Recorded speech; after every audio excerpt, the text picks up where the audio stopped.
Yes, including our guest. Yes, indeed. Okay. Excuse me.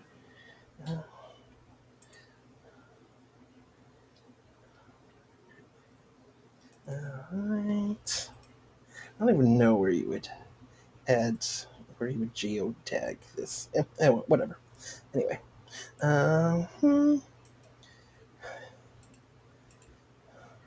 Messenger. Oh,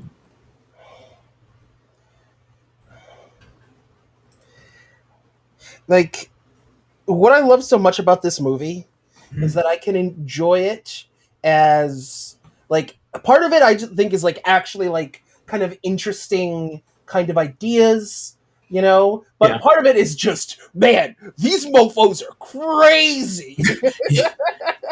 Yeah, I don't know. I'm not as hot on the mofos are crazy part, or even really the ideas part, because I think there are other ways to get at the same ideas that are more interesting. I don't Frankly, like know. nearly every movie clip they used was a more interesting example of these ideas. And fucking, I mean, Kenice is not wrong, where Yeah. sometimes they'll, like, use a visual example for something, and it's, like, abysmal. Like, Yeah. it's... but that's part of it. It just makes me laugh. I just can't not laugh. But but like I said, and I said this in my original review, and I said this now. I'm one of the few who, like, loves Room 237 Yeah. for all the reasons why it got completely shit on by reviewers. Yeah. Was it really that shit on? I feel like his movies are. I mean, this is a 68. Uh, Yeah, yeah. Look up that score, because 237. This is the right one, right? Yeah, it's got a 94 on Rotten Tomatoes. it has a 94 on Rotten Tomatoes. It had a 55 for audience score, which is interesting.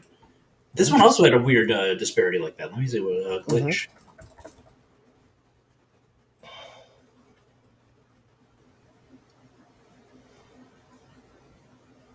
Wow. Okay, so this one actually kind of has a similar drop off. It has a 67 from Rotten Tomatoes and 16% audience score. Whoa, Yeah, that's awesome. I love that shit though. yeah, which is surprising because I would think that it would be higher than that. Though it has fewer than 15 or no 50, fewer than 50 ratings.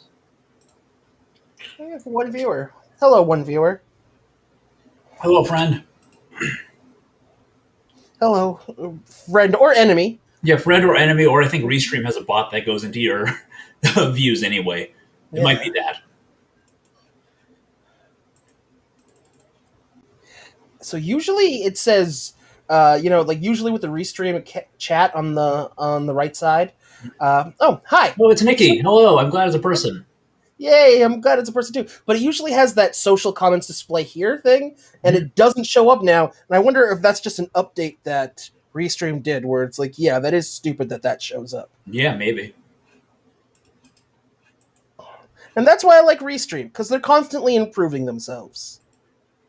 Unlike us. I mean, well, actually, us 6 months ago versus us now, True. Yeah, I you meant as know? people, not the No. show.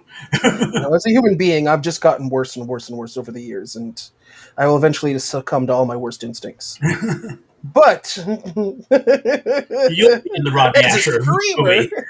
yeah, that's what I'm gunning for, baby. Fucking put me in, coach. I was just as crazy as the rest of these bastards.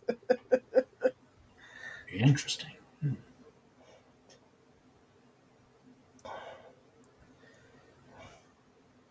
What?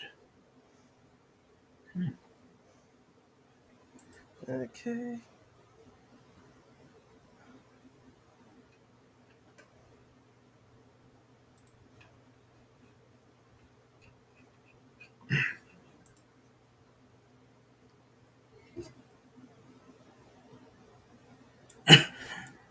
What's I up? will say that's also true. Yeah, but Nikki says that you're a better person than you were when she first met you, which I also would also be true for my relationship with you. So, or I got off Facebook and I've forgotten everything. Yeah, So, that's probably it. hmm. Okay. Well, to be fair, I've done a ton of acid since then, and Yeah, also done a couple bouts of therapy, yeah, and and am now medicated. that's true. Take daily pills to regulate certain parts of my brain. So uh, Hmm. you know, so there's certain factors. There's a reason that I'm quote unquote a much better person. Yeah, I think we've both had our ups and downs of tried to find the ups Mhm, and cling on to them and let them carry us. it's true. Hey, Keaton, you over there now? Okay. Keaton's gonna destroy my laptop eventually, and I'm gonna be like the U.S. after after a mass shooting, and just be like, I don't know how it happened. There's nothing. We couldn't predicted this. It's what, Who knew something would happen when he kept jumping from my window onto my laptop as a landing? dude. Cats are assholes, man. Yeah, We just took like a drastic measure to cat proof our like TV and everything. So as you know, right, yeah, the giant drawer that you left behind that I use just as a drawer for like like as a dresser. It's like the huge wide one yeah, is now like our TV is now sitting on top of it. yeah. And I had my PS5 like straight up on it with like a Nintendo Switch. Mm, But Emily and I last weekend, Emily did all the drilling, but we drilled two holes in the back, and then in that middle part, we yeah, like put the consoles in. And now it's kind of awesome because I can just play PS5 with the doors closed. yeah. That's cool. Yeah, it's pretty sweet. Yeah, Keaton just he's just fallen in love with like going up to this window that's like, let's say, 2.5 feet up from my laptop, and then jumping down from up there onto the Mhm. laptop, all 14 pounds of him or whatever it is. So we'll Yeah, see if my laptop can handle that for until I figure out a solution, moving it somewhere. yeah, man. It's a challenge. Yeah, Okay. Have you seen the trailer for No Sudden Move yet? no sudden move. I don't believe I have. I Don like Cheadle. nope, did not. The cast is insane. Like everybody on the cast is from like a TV show I love. It's got Don Cheadle, John Hamm, Brendan Fraser, Kieran Yes, Culkin, fucking I forget. I'm Julia missing Fox, Ray Liotta. Yeah, I'm looking at it now. Julia Fox from fucking Uncut Gems. With Ray Liotta, who is Ray Liotta. Uh, I'm at the point where I saw that it's streaming on HBO Max, and I'm like, oh boy.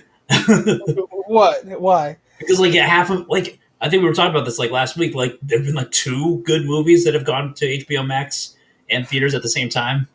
Well, I don't think this is a theaters thing. I think this Oh is really? just HBO. I think this is an HBO Max like original. Okay. Well, we'll see how that turns out. That's And wild. I mean, I'm hoping this is good because just one, it looks like a blast. We're gonna watch the trailer because I think Yeah, that by I'm. far and Yeah, I away was the gonna biggest say that photo. was one that I like didn't want to watch because I wanted to go into it fresh, Yeah. based on the cast. Based on the trailers, I guess what we're gonna be watching today, if we have time, is okay. No Sudden Moves number one. Then America, the motion picture. Then I think you should leave, but you said you don't want to watch that. Yeah, I really don't think we'd have like much to comment on. It would just be. I It would know. just be I just love that show though. I know I love it too, but like just watching them sing a medley of songs for like literally 3 minutes, I feel like it's way more dead air than Yeah. we'd want to broadcast on our show. Listen, Nikki, if you want to watch the I think you should leave season 2 promo, create a hashtag. I'm not going to come up with a hashtag for you. You gotta do the heavy lifting there. And Hashtag I then think you should watch the trailer. I think you should watch the trailer. And then let me see. And then below that we have The Eyes of Tammy Faye, Demonic, which is directed by Neil Blomkamp, which is interesting. Okay. And if we can get to it, The Last Mercenary. So I think if we skip, I think you should leave. It like fits in more actual. Yeah. Haha, no. Okay.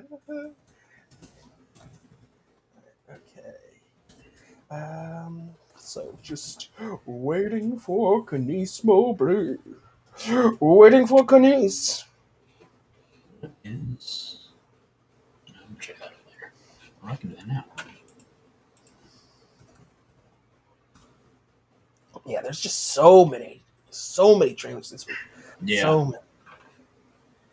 Because I just kind of anytime I watch one, I just kind of absentmindedly add it to the list. And so when I was finally looking at the list this week, I was like, "What the fuck?" Yeah. I gotta start ignoring, and I do ignore some. I ignore some, Yeah, which is the saddest part.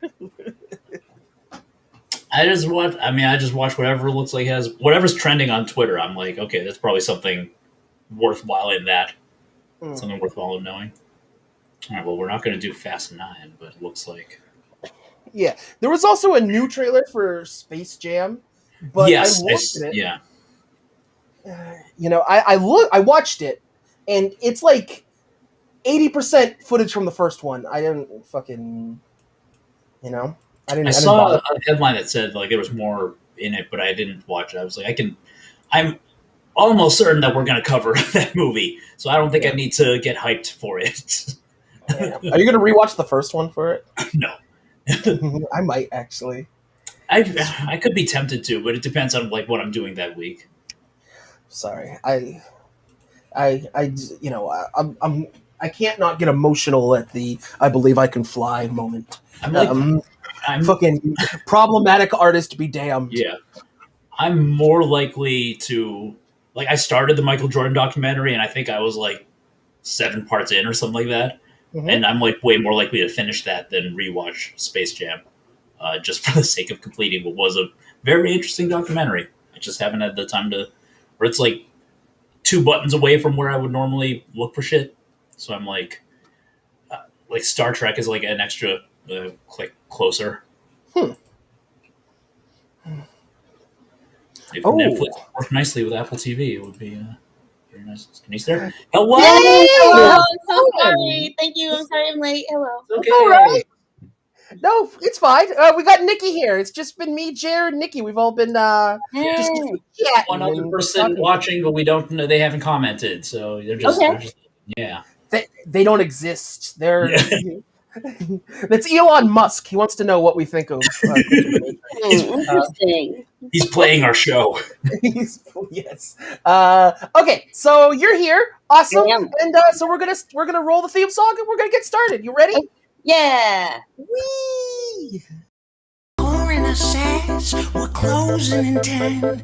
You're wasting my time. This ain't your bed. You give them a wink, or is it a blink? You only got one eye, so they gotta think.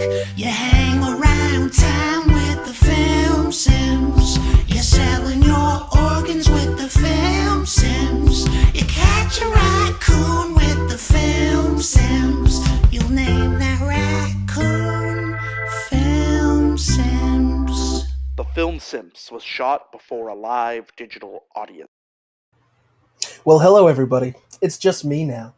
Hi, I am Justin B. Drew, aka Shushi, and this is the Film Simps. Yay! And allow me to introduce, of course, my co-host, my fantabulous, amazing co-host, Jer Palopple. Hello, everybody! Whee! And then we have an amazing, incredible special guest this week. I'm so excited that she decided to grace us with her presence. Give it up for Kenice Mobley! Hello! Yay! Hello! I'm sorry I was late. It's okay. It's all right. So they wouldn't have known if you hadn't said anything. They wouldn't have known. Only the people who watch the rebroadcast where it's just 10 minutes of being I wonder if Kenice is ever going to get here. This is crazy. No, it's fine. Trust me.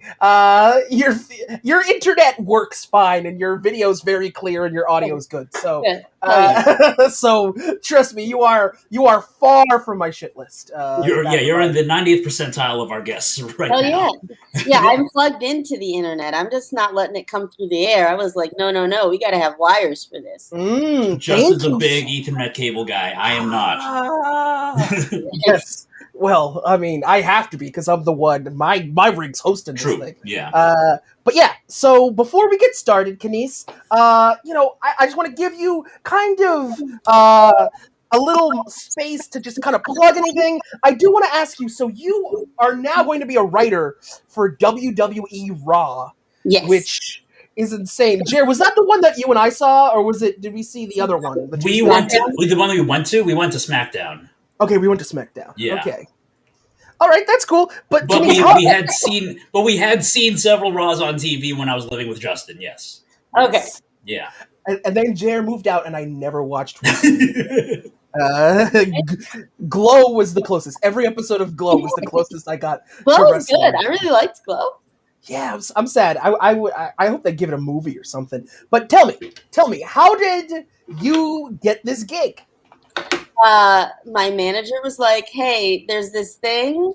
What are your thoughts on WWE?" And I was like, "I follow a lot of the wrestlers because I've been told that they post the best thirst traps." And she was like, "That's good enough." Nice. Yeah, and then I had 7 interviews, and now they were like, "You can work for them." Wow. I also love Nikki's comment. Wait, WWE is scripted? Yeah, sorry to break that wall. If you didn't know that, I think that me saying things won't help you. I think and I can't help you with that. That's on you, boo. This most recent episode was headlined by a haunted doll. So I don't think that it's cinema verite. Not yet. At this point. I haven't started yet. So that's true. starts Yeah. next week. So I don't know how much they're going to listen to me, but yes, I will pitch the dumbest fucking shit I can possibly pitch. Listen, yeah, Patrice O'Neal was the one who got Mae Young to give birth to a hand, so you're in good company. That's incredible to me. That's definitely in line with what I would pitch. Also, side note, if you're somebody who did believe that WWE is real, you should probably be interviewed for the next documentary by Rodney Ascher. Very true. What if that was the next documentary I needed? It could be. Yeah. But yeah, so can you tell me, with this gig, like how much wrestling history, 1, do you know, and 2, do they want you to know?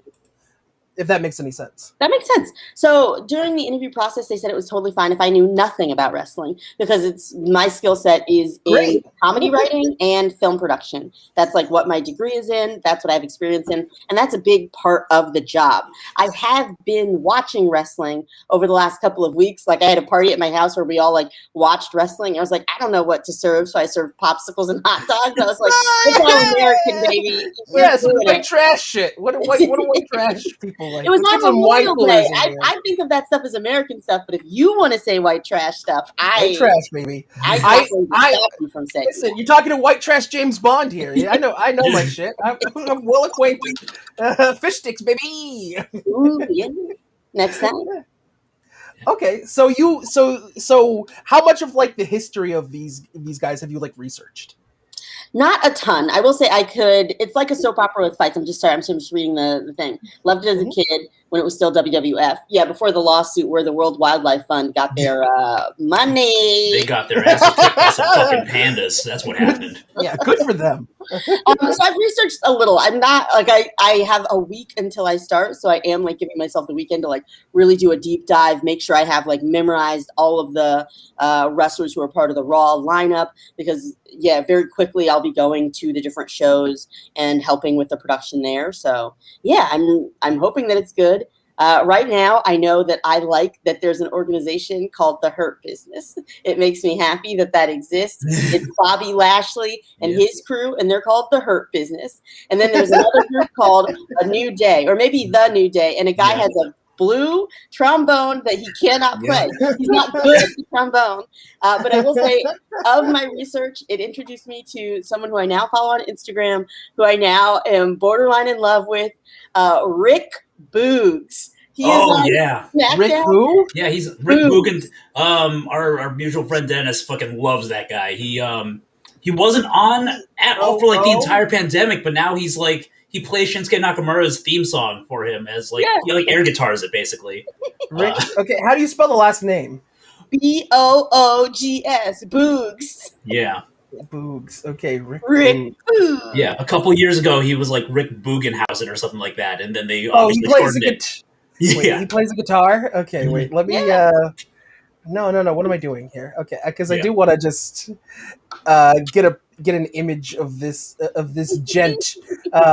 up in here. Just give me one moment. He was like my 80s idea of what a cool guy was, like 80s when I was a child. Yeah.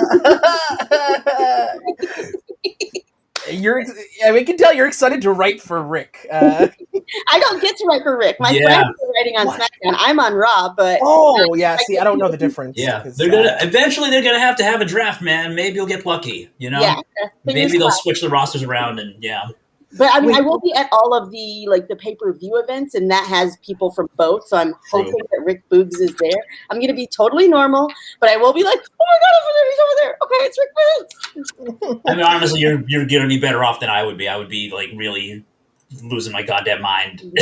I'd be in a corner like crying because I can't talk to anybody because I'd be screaming the whole time. So yeah. I think that's part of the reason why, because I think they used to hire a lot of people who were like ultimate fans, and some of them who came up to the wrestlers and were like, "I followed you since I was a child." Versus like, okay, you've got to say these lines and do this. Yeah. I imagine it's also because, like, first off, I know enough wrestling fans to know most wrestling fans have shit ideas, so I get that, and I also think like they want to reach out to people who aren't wrestling fans, to get them to watch, and the best way to do that is to get people who aren't, familiar. That's just to, so you're not trapped in a box. Like, this has to happen because it's what I've wanted since I was 10. Yeah, I don't. Although people have already like kind of yelled at me about what they think that wrestling should do, and it's like I have not even started yet. Please stay out of my DMs because I do not know you. Okay, fix the show, Kenice. Yeah. Fix the 3-hour show that they do every week. That wait, okay, that they've been doing for 30 years, but it's all on my back to next the thing that mathematically is not going to please everybody all the time. So I'll do my best. That's what I'm going to say. I'm going to do my best. I think you're going to do great. I trust you. I also, from what I've watched back when I lived with Jared and he made me watch a bunch of wrestling, I don't think you could do much worse, at the very least. One last question, and this is just because I haven't followed, since Jared moved out, 4 or 5 years ago at this point, I haven't followed wrestling. Is that dude, there's this dude that I really loved. He was like my favorite dude when I was watching. Jack Gallagher, right? Is that his name? Is he still around? No. So last year during the summer, there was this hashtag called Speaking Out, where a bunch of people talked about abusers in the wrestling scene. No, not Jack! Yeah, he got relatively few people got fired from WWE over shit that got revealed there, but he straight up raped a person. So he was let go very quickly. Yeah, he was gone super quick. He looked like a young version of David Thewlis from Wonder Woman. Yeah, I know. He was late, and then it was like, oh no, well, I see why he had to go. Yeah, that makes sense. Yeah, I'm happy I won't have to work with her. Yeah, I mean, I think he was in the UK by the time, but yeah.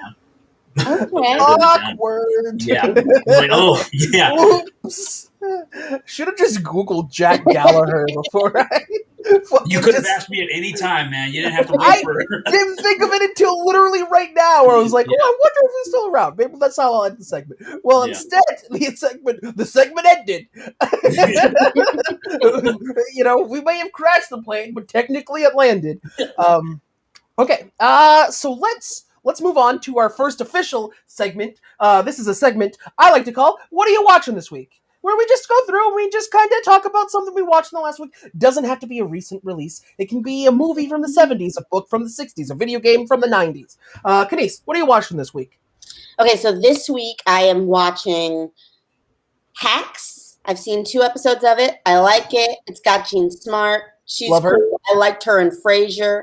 I like her as a lady who yells at people. I hope she does that until the day that she dies. Fargo season 2 is god level. It's like a god level performance. Which thing is? She's Fargo season 2. She's in Fargo. Jean Smart is in. And I will watch it because I have not watched it. Yes. Oh, she's fantastic. Yeah, I'm a big fan of hers. And I rewatched all of Sense8, which I can't really recommend, but it is a show. Yes.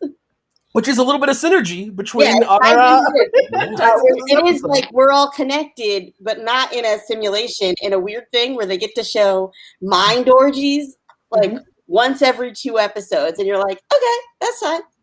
Nice. I like mind orgies. I like orgies of, any genre.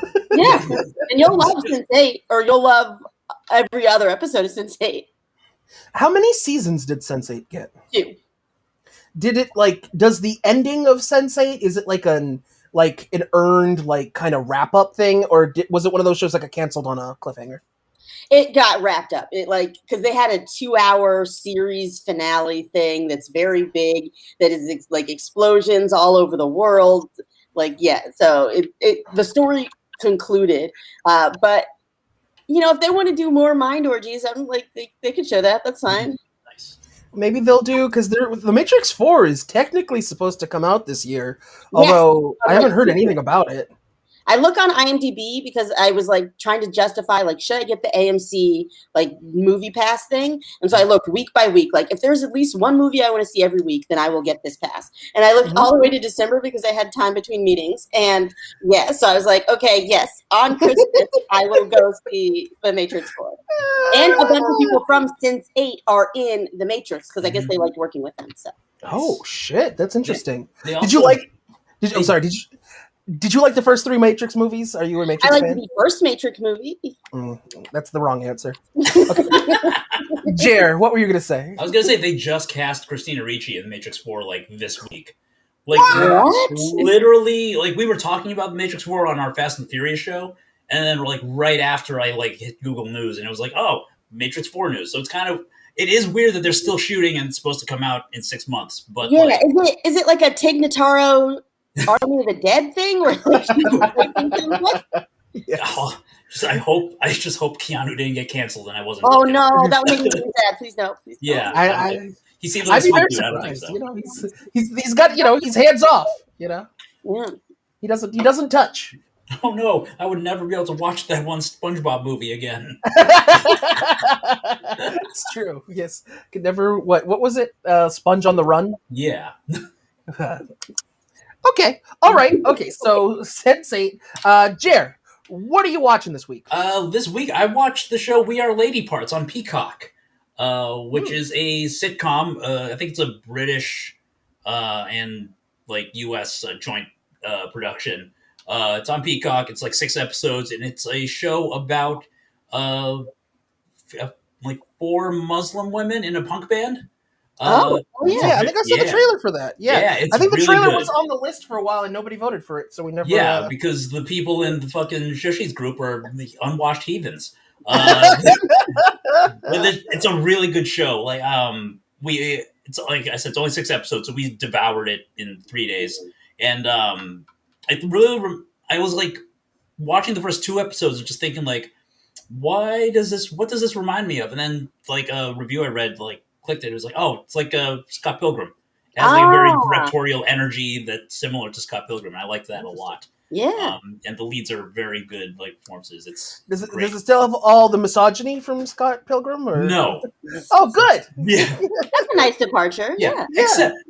Except when it's appropriate for the plot or whatever. But otherwise, it's not that kind of. It's not the underlying lesson. But is the protagonist just blatantly misogynist and never really gets called out on it? No. Oh, good. The protagonist is a very sweet young lady. Yeah. Watching Scott Pilgrim for the first time 10 years after it came out last summer was weird. Yeah. I was I thought it was great. I thought it was just visually and everything, but then part of it I was but it's got all this stuff. Watching Billy Madison was very much the same way. I was man, I loved this when I was 12. I still do think at least 60% of those jokes hold up though. It's when it's funny, it's very funny, but it is just also Adam Sandler in his 20s. Anyway, okay, so you've watched We Are Lady Parts. Yeah. Anything else? I also watched Nobody. Bob Odenkirk in a John Wick clone. Kenice, have you seen that one? I have seen that. Yeah. I saw it at a drive-in theater in rural Pennsylvania. That's awesome. That movie, Nobody is the thing that they could call it, but they could also call it, My Dad is Proud of Me! Because, what? Where Christopher Lloyd has a shotgun and you're Can this man just sit down? Like, why do we keep making him do this? I think it's good that like this late stage in his career, he got one more shotgun carrying climax in a movie. Like, if something happens, God forbid, I don't want that to ever happen to Christopher Lloyd. I think he should live forever. But if something happened and this was the last thing I saw him in, fuck yeah, good for him. Good way to go. Okay, also, what is this universe? Okay, so you haven't seen it, right? I did see it, yeah. I saw it, but I loved Nobody. I thought it was fantastic. how do I put it? What is the universe that he lives in at the beginning where everyone's whole mission in life is to emasculate him? What is that universe? That did bug me. That was where it's like everything is like, oh, you got robbed like a dumb pussy. Like your kids don't even like what I liked John Wick. Someone's like, if you like John Wick, they're like, no, it's you say that. But like, I like John Wick 1, 2, and 3. And when 4 comes out, I'll see 4. But this, I was like, nah, dude. And like, oh, so just coincidentally you happen to be on a bus. And those men, okay, I don't like those guys, but they hadn't done anything. They stood around a woman and then he was like, you all deserve to die. This is like John Wick for like. This is definitely John Wick for like conservative middle-aged dads. I think. Yes. That's what nobody is. No dogs die, Nikki. I can confirm that. Is that the thing where like Nikki won't watch it if dogs die? Yeah, I guess. No dogs die and Nobody. Part 1 at least. Who knows? Yeah. The sequel still. Yeah. There's a sequel? I mean, there probably will be. I think it was very successful, especially given like when it came out, during the pandemic. I will say I loved it, but I do think that first half hour where like his life just sucks. I was like, you can like let up on the gas a little bit. Like you don't need his wife like nagging him about the trash all the time, and his neighbors like, I would have fucked up those guys if they came in my house. Yeah. Anyway, let me hop into my Dodge Charger and fucking speed off. Yeah. I was like, even the cop, where cops are supposed to tell you to like, no, don't fight back, like da-da-da-da, that's how people get killed. The cop is like, oh, so you just did nothing to protect your family? So you've got no dick at all? But it's kind of funny because it's kind of a similar thing in John Wick where like everybody knows John Wick, but they're all just in awe of how awesome he is. Yeah. It's kind of like the inverse of that, where it's just like, everybody knows you're a pussy. Okay, all right, Nobody. I liked it. So me, what have I watched this week? So I'm I think 4 episodes into season 2 of Sopranos, so no spoilers for anything past season 2, episode 4 of Sopranos, but the character Richie has been introduced, and oh god, what a genius! What a Richie? I've only seen episode 2 of season 2. Oh my god, he comes in the next episode, and at one point he goes up to like Uncle Junior, and he's like, "Yo, put a shirt on. I'm getting a chubby." He's just one of those guys. I don't know. I don't. What is that? Is that dude an actor or a gangster? Because I know it's like kind of 50-50 with Soprano characters. Like if they're an actual actor who acts in things, or they're just like a retired mobster that's like, sure, I'll take a gig. Yeah, I have no idea. I'll look up who played him, but David Proval, who, jeez, he's 79 years old now. I guess he must have been old in. He was old in 20 years ago when the show happened. Sopranos. Yeah, so he's got an acting resume, so he's not just some guy they pulled off the street to play a quiet sociopath. He does a great job. The episode where they introduce him is great. And then the episode after that, where Tony goes to Italy, is great. It's just, I'm loving that show. And it's very funny, very funny. The first season definitely had some bumps, but I think like immediately when you start season 2, just, it's like, it's clear that they leveled up. Like after all of the awards love and like all the critical attention they got from the first season, it's like, you can tell that there's more of an eye for like cinematic type stuff. The cinematography is better. I think like even some of the acting's better, although nothing makes Meadow not not bad at acting. Listen, man, she has MS and had it like when she was doing the show and Oh, didn't shit. say so publicly. Wait, who's So Meadow? she was played by Jamie Lynn Sigler. The daughter. The daughter. Yeah. Okay, got it. Yeah. Okay, she was bad, but are we saying Portia de Rossi? Not Portia de Rossi. Who's the Italian Trey lady? DiMatteo. What do we think about her performance? The mother? Nah. No, Christopher's girlfriend. Yeah. Oh, I mean, she's fine. She's not in the show, at least where I am, enough for me to like. Really, I mean, Meadow's in almost every episode. Okay. Yeah. I have watched movies with Drea DiMatteo, and I'm always like, yo, you could have done anything. You didn't have to do this. You didn't have to. Like, you could have been a really great accountant. No, that's up. But I always take it out of it by her. Yeah. And I'm always like, nah, that's all right. She's got some moments on the show's run. So, are you watching it or did you just stop at season 2, episode 2? I stopped at season 2, episode 2 because it was like I went on family vacation and then I came back and I was like, I don't feel motivated to pick it back up. Oof. It's kind of like how I was. I like when I had like knee surgery, I had to be in bed for like 9 hours a day, like with the machine bending my knee. So I like binged the first 3 seasons like that, and then like it took me another like 3 years to do season 4 alone, and then I was like, well, now I've done more than half. I might as well do 5, 6, and 7, or 5, 6A, and 6B, or whatever it is. Yeah, if there's another pandemic, I'll finish it. That's what I'll say. I mean, hey, there might be. It's not a thing where it's like I'll never do it, but Yeah. if we're stuck inside again for long stretches of time and business, as it were, shuts down completely, then I'll do it. I mean, I don't know if you've been to the mall lately, but there's no way all those people are vaccinated. No, they're not. Anyway, so moving on. Finally, a couple nights ago, me and my brothers, we had a 3-way Smash Bros match to determine who gets to choose the movie for that night. And it came down. I was playing as Steve from Minecraft, and my brother Joe was Bowser, and Joe. It was me and Joe, and he just narrowly beat me, man. Ugh, it was like deep in the red, and so he chose The Last Black Man in San Francisco. I don't know. I know that Jer, you haven't seen it. Kenice, have you seen that movie? I have seen it. Yeah, I was pleasantly blown away. I thought it was really powerful. I thought it was a little too long.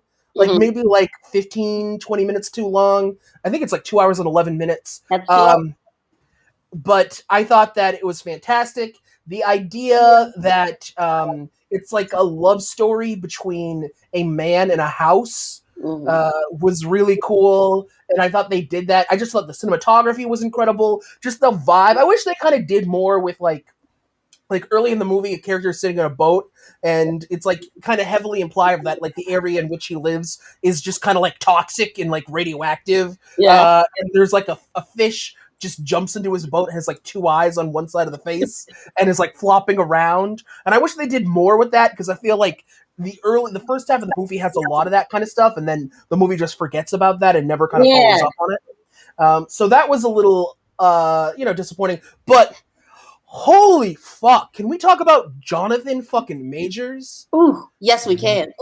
What? I watched some of Lovecraft Country. I didn't love Lovecraft Country.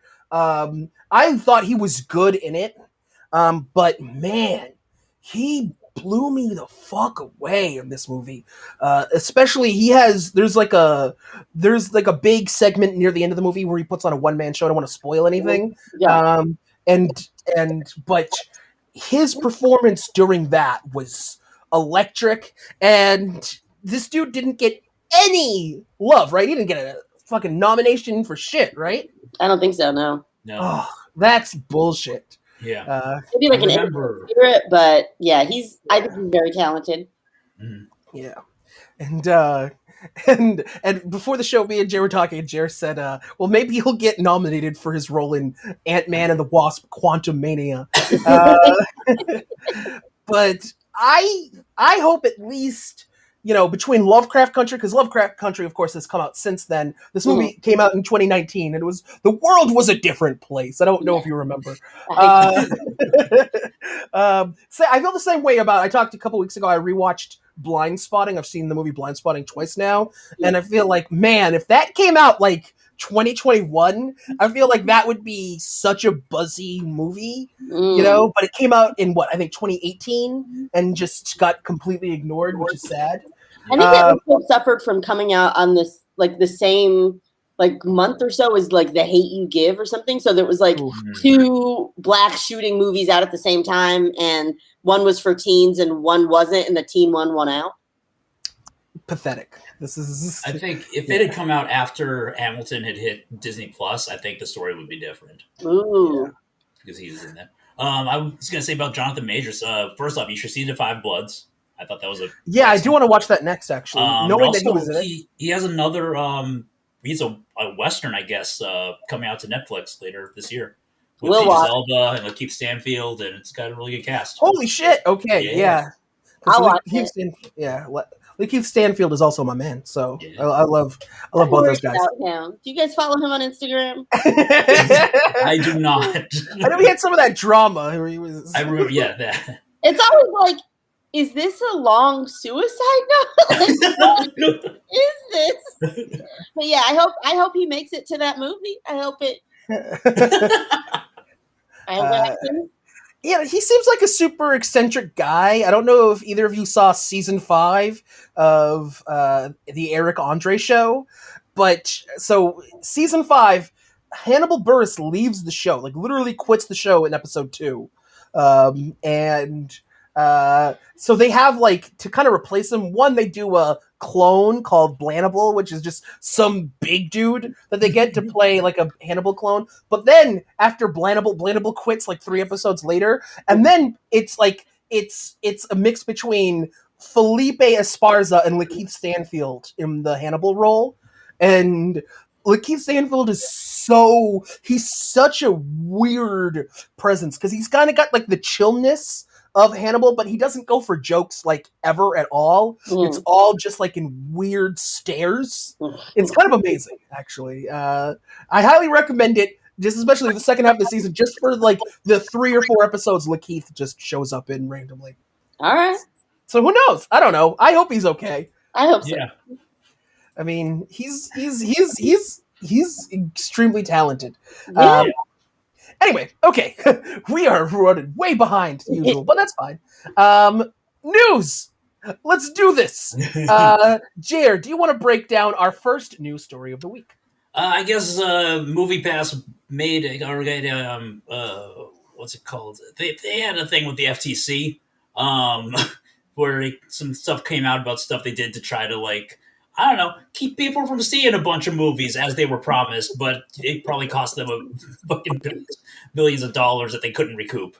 Like, there's some stuff in this article, like one of the things that they just changed people's passwords so they couldn't get back into their accounts at some point. What? Or like they like what? Yeah. Wait, weren't you a Moviepass member at one point? I was, yeah.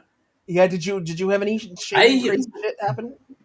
By the time like they were failing and it was like obvious, like their plan changed a little bit. It went from like watch any movie anywhere for free to, or you know, for $9.99 a month to like, well, see some of these movies and you know you can watch like these 5 movies at these 3 times at this one theater 30 miles away from you on us if you want. Like it used to be like I would just like be at like Newbury Comics in Harvard and be like, I'm going to see this. I'm going to see Casablanca at the Brattle Theater at 2 p.m. That's fine. But then it became like harder and harder. And yeah, this is a little bit about that. But some of it is like that stuff that I saw was stuff they had told us. Like you would get an email and be like, we're going to make some changes or whatever. But this is like, if you were using it a lot, apparently they would like, you know, mess with your account to keep you from using it as much as you could, I guess. Oh shit! Wow. Yeah. That's awesome. Yeah. I used to use it just to go to the bathroom, honestly. Like, in New York, it's hard to find a bathroom sometimes, and I'd be like, "Yeah, I'm gonna go see this movie at the theater. Which theater is closest to me? Okay, I gotta pee. Thanks." Yeah. How much was it a month? How much was the service? Like $9.99. Yeah. So you just paid $10 a month to see movies and also just have just a guaranteed bathroom. Yeah, I pay more. Now I have memberships to museums because I like art, but also because these are bathrooms in Midtown where you can pee in peace, and they're nice, and it's not like a Starbucks bathroom. It's like a big ass bathroom, and you got time. No one's rushing you to get out of there. I love it. No, yeah, I agree with Kenice. If they like sold it on that, like watch, it was like what, 3 or like 5 movies a week or something like that, plus bathrooms, I'd be like, yeah, that's worth it. That's worth probably my data being breached or whatever the hell happened with Moviepass over time. Who was like behind Moviepass? Was it any specific studio or like company or? It was a startup. And I think the idea was that they would collect your information from like people seeing movies, and they would use that information to finance movies that people would want to see, which is how we got the John Travolta movie Gotti, which everyone hated. Yeah, they were behind that. And also, I think the idea was also to get all that information and sell it to advertisers, as everything does. Yeah. And turns out advertisers didn't want to pay that much for that much, or they lost more money than they could sell the advertising stuff to. Can we rewind a second? Yeah. They financed movies that they knew people didn't want to see? No, they financed movies that they thought people want to see based on like just having all this like, it's like how Netflix has like all the information about like what you're clicking and what's like, when are people turning off the movie, how, whatever. And they thought they could do the same thing, but with theaters. And it did not work out for them. Oh, okay. Which is kind of funny because at one point, when my brother Joe, this is so funny that you mentioned that, when he won the Smash round and won the chance to say a movie, he goes, ha ha ha, now all you motherfuckers have to watch Gotti. And we were like, no, Joe, no, don't you make us watch Gotti. And he's like, we're going to watch Gotti, fuckers. And then we had like this back and forth, and then last Black Man in San Francisco was the compromise. Nice. So it's kind of funny that came up. Anyway, sorry. But yeah, okay, so that's, yeah. Are they still around? No. I cut up my Moviepass, but I do like that they exist because it did force AMC to do something similar, and now I have the AMC version. Yeah, once I got vaccinated, I reactivated my AMC thing, and I actually used it to watch Nobody, and I'm going to use it later to watch In the Heights this week. Oh, yeah. Yeah. God damn. Yeah, it's different because it's $24 a month, which is a little bit more, and I think it's a little bit more restricted, but like same idea. I think Moviepass existence. Sorry? And it's only 24 because you live in a state that people want to live in. If you live in the middle of nowhere, then they're like, it's $19. But if you live in a more crowded population place, then they charge you a little bit more. Yeah. Interesting. Yeah. How many movies can you see a month on the AMC one? 3 per week. Oh. So, wait, and it's 24 a month? Mm-hmm. Yeah. So you could make your money back pretty quickly. Yeah, with like 2 movies, basically. In New York with 1 movie. Right, yes. It's a no-brainer because, like, truly, if you see an IMAX, when I got it was because I wanted to see Spider-Man Into the Spider-Verse 3D, and the tickets for that were, I want to say, $25, and the AMC Movie Pass was $19.99 at that point, and I was like, well, then I'll just get all of the movies instead of just this one movie. Okay. Yeah. That's a foolproof plan. Yeah. Mm-hmm. It works. I mean, it works with like 3D and IMAX and everything. So it's like, I almost did In the Heights for that, but now it's like, but then for Alyssa's ticket, I'd have to pay $25, and I don't want to do that. So. Yeah. I don't know. I had I think for my birthday one year, my fiance Emily, she got me something on AMC where it's not like the pass where I can see movies for free, but like I get like a pretty substantial discount. Oh, cool. On tickets. And especially if I go and buy a children's ticket, which is what I do, because the people at the theater do not fuck. And they do not check that. They don't care if it says children's. They don't care if you bought an infant ticket, an infant child ticket. But yeah, so yeah, it's super cheap. We were seeing them back when, people went to the movies. Although I feel like it's coming back, right? Like Yeah, I went to see A Quiet Place too, and there was as many could fit in the theater is how many were in the theater. Was that like nerve-wracking for you? No, although AMC automatically puts a buffer seat between people, but these people moved over a seat because they're like, oh, this one's empty. And I was like, bitch, I don't want to sit next to you. I don't know you. You're armrest. You're not even supposed to be here. I don't know if I can go and complain just because you're taking the armrest when I should have the entire armrest, but I don't like it. Nice. Overall good, but except for this guy where I was just like, you don't even deserve this space. Yeah, I'm with you. I had when I saw nobody, like similarly, I was alone in my. There was probably under a dozen people there, but like 6 of them were in my row, and they kept moving their seats around. And I was like, "Come on, man! I know we reserved them, but like you can move up too." And like, I just want to be in the back in case I want to look at my phone or something. Nice. Yeah, when I went to New York City a couple weeks ago. To see like the dress rehearsal of SNL, and they made us like bring our Vax card. Like I could not be in the audience of SNL with a Vax card, and so that was like packed. That was like every seat filled, like elbow to elbow, and that was a little weird. But knowing that everybody was vaxxed and we were all still wearing masks, I felt all right. But just being in Times Square was kind of scary. Like I made sure my mask. Like anytime we got kind of the outer fringes of Times Square, I would take my mask off and I was fine just passing randos on the street then. But goddamn, like being in the middle of like the crowd, just seeing how many people, which was kind of inspiring. It was kind of nice, like and almost therapeutics. Like, I didn't think I was going to be in a crowd this soon. So that was nice, but it was still like a little scary. Like these motherfuckers are carriers. They got the zombie virus. But yeah, Arizona pretends there was never a pandemic. Yeah, that seems par for the course. Yeah. That's kind of what you signed up for moving out there. Are you happy with your decision, Nikki? She used to live in New Hampshire. She used to live in Boston. Then she moved to New Hampshire. Then she moved to Arizona. Would have been that much better. Places, or? Yeah. Wait, what? I'm sorry. I got distracted. What did you say? Oh, I just said, so she's just going to increasingly remote places. Kind of, yeah. Okay. I don't know if I could ever live in Arizona. Just like any movie, like or TV show, kind of like New Mexico. Just, I love Breaking Bad as a show, but it really makes me just never want to go to New Mexico ever for any reason. I would go hiking there during the day and then go to a state that I like more at night. Yeah. Which you could do. Yeah.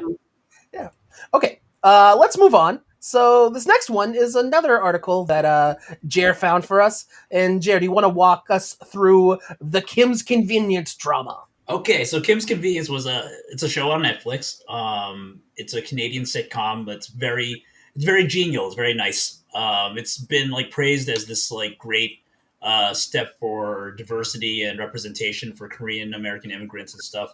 And a couple months ago, they kind of stopped suddenly. They got a 6th season renewal, and one of the producers quit, and then they were just like, the show's off because that guy quit. And the cast has been like very adamant about how like they didn't want it to end. And it was like really like just like the last day of shooting, they got the notice that it was going to end. Oh, like, shit. Very weird. And it's been kind of in the news because Simu Liu is going to be Shang-Chi in the Marvel movie. So he's been out doing stuff. And so it turns out like as more information comes out, it seems like this show that was like held up as like a beacon of diversity was not as great at representation as it seemed. Seemed like there was a lot of white. There was like mostly white producers directing the show in a lot of the ways. Jin Yoon, who plays the mother, like had a long tweet thread this week about how one of the scrapped storylines for the most recent season and final season, like made her look like an agent she thought was a racist in a lot of ways. So. It's been just interesting to see this thing come out. It's been very dispiriting as someone who does like the show, and I'm still going to see the 5th season. when I have time, but it's just like, yeah, it's tough to read that this thing that seems so nice is actually not very. That stinks, yeah. And also they announced a spin-off for the one white person in the main cast. That's Simu said that he adamantly won't reprise his role if he's asked for that, but he probably won't be asked. Yeah. Okay. So it's been a wild ride to watch this unfold over the past few months. Yeah. Wow. Yeah. It was weird. I just saw an article comparing this to We Are Lady Parts and how like one of them is a little bit more authentic in what it's trying to do, and the other one's kind of it gives convenience. Like I love the show, but I would agree it kind of holds the hand of the white audience. It's made. It feels like it's made for white people. Would you say? Yeah, a little bit. I hate when they cater to me. I do too, but for different reasons. Let's see. Okay, so this is Anita Kapila. I became a writer because while I love telling stories, I hate being center of attention. But not wanting to be in the spotlight is not the same as being erased. I loved working with every single writer who came into the Kim's Convenience Room. But today I want to publicly acknowledge the woman in BIPOC I was honored to work alongside. I'm sorry if I forgot anyone. Okay, I thought she was going to say something like, I thought she was going to talk some shit. Yeah. But it's just, yeah. No, they're all Canadian. The shit talking is not that deep, but it's there sometimes. Anyway. Yes, I saw the John Oliver thing. It was very well done. Oh, is that from the latest episode? Yeah. Okay, I haven't seen that one yet. I haven't either, but I'll watch it. Yeah.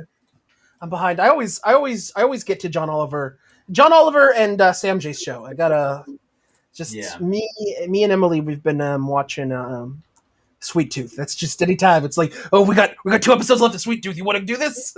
What is Sweet Tooth? On Netflix. Yeah, it's based on a DC thing. Yeah. Executive produced by Robert Downey Jr.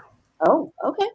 It's like kind of funny. It's very much like kind of pandemic-y, like the beginning, like it's about a virus that takes over the world and kills a bunch of people, and at the same time the virus starts kind of ripping across the world. Hybrid animal kids start being born to people, and then it's like an adventure, and you're following this one little boy named Sweet Tooth, and he has like deer antlers and deer ears. Yes. Yeah. Yes, I've heard of this. Yeah. Yeah, and it's got the big dude from season 2 of Game of Thrones that ends up locked in his own safe. He actually does a great job. His name is Nonzo Alozi, I think, something like that. And he's pretty good at it. It's basically like if Guillermo del Toro reimagined The Mandalorian, but made it about the pandemic. Like that's a lot of levels of stuff. Yeah. But that's a lot of things. But you get it. I mean, it's pretty. If you see the show, it's pretty accurate because it's because at first he's like, I don't wanna love you, kid. I'm just taking you. This is just a job for me. I'm just taking you from point A to point B, and then 3 or 4 episodes later, it's just no, don't take him away, and he's my son now. Yes. Because I lost a family. Like, all right, okay, yeah, all right. Why else do you get into that life to begin with? Yeah. You lost a family. You always need it. Yeah. Or a wife killed or whatever. Yeah, you get it. Yeah. That's happened to all of us. All of us have just at one point been tasked with escorting a child across like a dangerous, expanse of land. That's how you become a parent. Yes. But yeah, so it's pretty good. But yeah, so that's just, I think we got 2 episodes left now, and it's just like, I need to see how this ends. But yeah, anyway, okay. So Kim's Convenience sucks that they're racist. As a white guy, I feel weird commenting like, "Oh, bad on them for being racist." Just that affects me somehow. It doesn't. I just like, man, my team sucks, man. So let's move on to the movie trailers. Yay! Are you all ready to watch the movie fucking trailers? Yes. Okay, so like every week, we put these trailers up and we allow people to vote on them. Holy God! You gotta Okay, stop so doing this. Jared doesn't like this because if you're in the Shushies group and you vote on these, Jared thinks you're bad at voting. Jared thinks just like the year 2016, Jared thinks you voted wrong. Every week. Every week. So Jared already earlier because I put the I Think You Should Leave with Tim Robinson season 2 promo video, which is not a trailer for the show, by the way. It is just a video of Tim Robinson and Sam, also from the show. They're just sitting down and singing just random songs from this, like just the first season. And it's like 3 minutes, and it's kind of awkward, and it's not a great video. But I put it on the list anyway, because I didn't realize what it was when I put it on the list. I didn't watch it until a little bit later. And it is now the second highest voted thing. But none of the people who voted for it are fucking watching this right now. So sorry. Sorry, Doug Fitzgerald. We're not watching it. Does Doug Fitzgerald still wear hats? Of course. Okay. Just figured I'd ask. Just getting a mental picture. Okay, cool. He needs to cover that mess up. How else will he hide his shame? Okay. So this was not at the beginning of the show, but this in the hour since we started this thing, this has become the #1 voted trailer in the Shushi Cinema group. Okay. So this is a trailer for a new Channing Tatum movie, who I feel like I haven't seen Channing Tatum in a minute, right? Yeah. Like where the fuck has he been hiding? And so let's watch this trailer, America, the Motion Picture. Maybe he was learning to draw to make this. Yes. He was getting his Don Hertzfeldt on.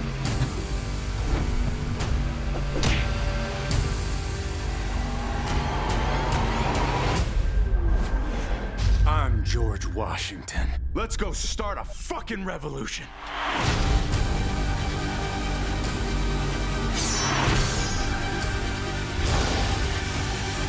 Ding dong! It's America, motherfucker! Did you practice that line in the car on your way here? What the fuck is a car?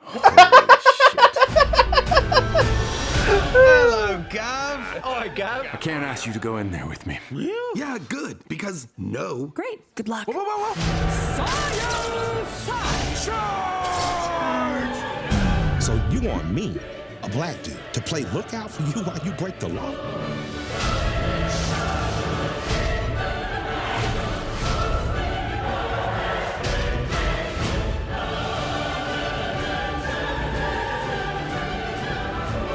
Damn, this cast. Real heavy hitters.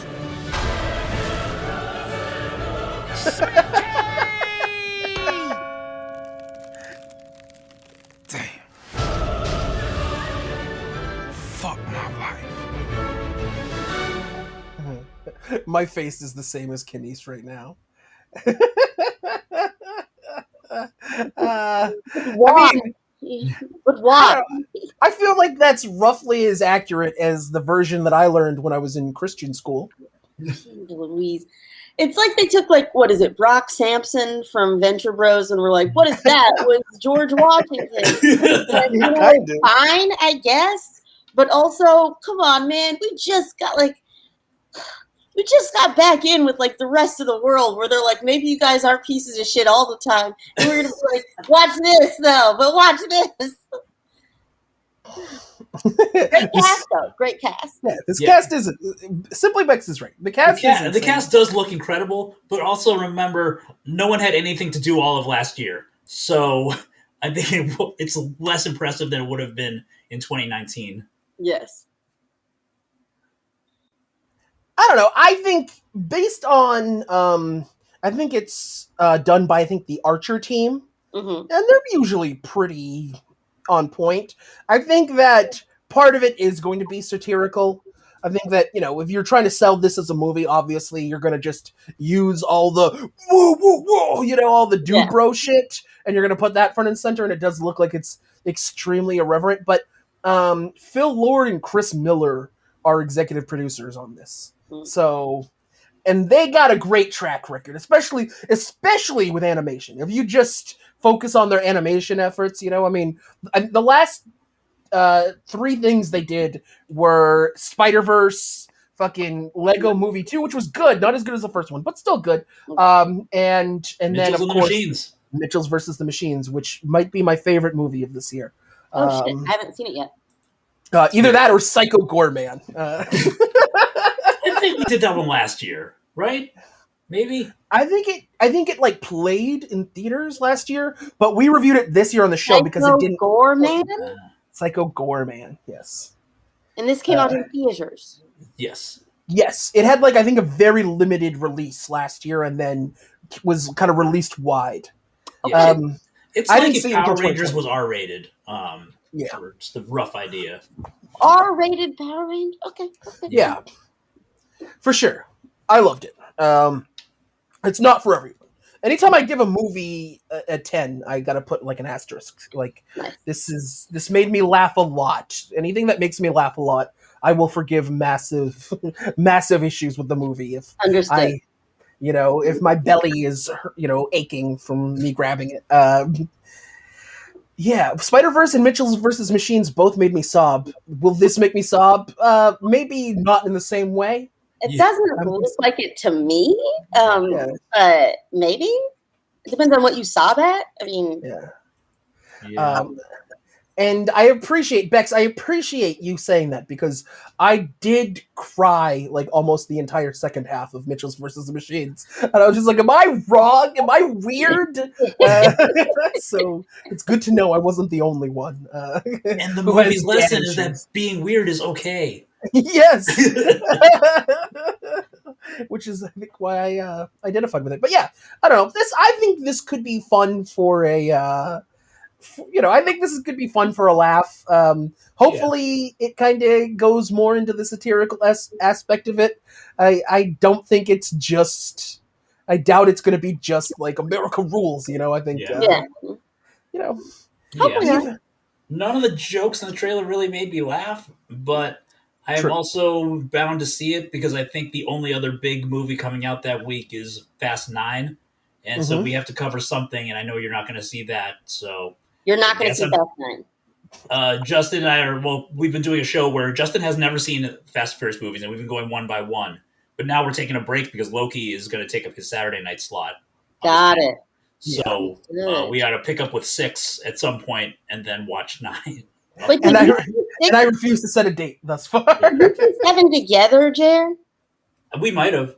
I saw it with Rohan and Zach Armitrout, but I may have seen it with you as well. I've seen 7 a bunch of times. I definitely had a sandwich party at my house, and we drank a lot of Coronas, and then we went to the theater to see it.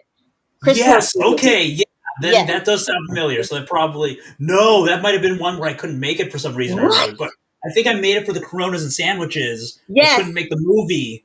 That sounds like me. Yeah. But I did love 7, and I would have loved to have seen it with you. Thank you. Yeah, and Becky's gonna watch Fast 9. Yeah, I mean, if you can make the 7 p.m. showing at the AMC in Boston Common on the 24th, I'll be there. We'll have to have a buffer seat because of how AMC does tickets now, but I'll be there. Oh man, I gotta get my tickets now. During the pandemic, I've started doing edibles, and man, oh man, fun. They're amazing. The edibles are the most beautiful thing. Yeah. Do you ever like drop an edible and then forgot that you ate it, and then you're just like, "Why am I crazy? Why am I insane? What's going on? Oh God!" I have like drops, and I do like a couple of them before the show starts. And then usually, like, by 9 p.m., I'm like, what the fuck happened? Why am I sick? Oh, no, wait, I'm not sick. If it makes you feel sick. This is good off. This is good. Good off. Okay, good. I was like, Jared, don't do it if it makes you sick. Shouldn't do it. All right, okay, so let's move on. So this next one also has an insane cast. This movie, just every actor in this movie is from either a movie or a TV show that I love, or both. And and you're going to see some of those names. Some of these names I'm extremely hyped for. But yeah, this is an HBO Max original movie called No Sudden Move. You said a man wants to see me. Alley out back. Can't come in here. What is he, white? Oh, boy. So what's the score? We're sending a man that works in an office to pick something up. You are part of a babysitting team watching his family while he does it. Good morning. Everything is normal, except... What do you want? Is that something you'd say? Normal Monday? I'm gonna shoot you right now. Can I go home now? Wait at the house after. What do you mean after? Right off of your What is going on? What's going on, big guy? Yeah, what are we doing? We're following instructions. Are you helping me or are you not helping me? No. Thank you. Set up, man. God called me, offering me $10,000 to turn you in. 15 for the white guy. Think you're the only one that can make a move? I can make a move, too. I have the keys. I like to listen to the radio. My man! John Hamm! Organized crime like the mob. Well, I guess that's the $64,000 question, isn't it? It's been a long day. I'll put this over you so I can relax. Thank you. You having a good time?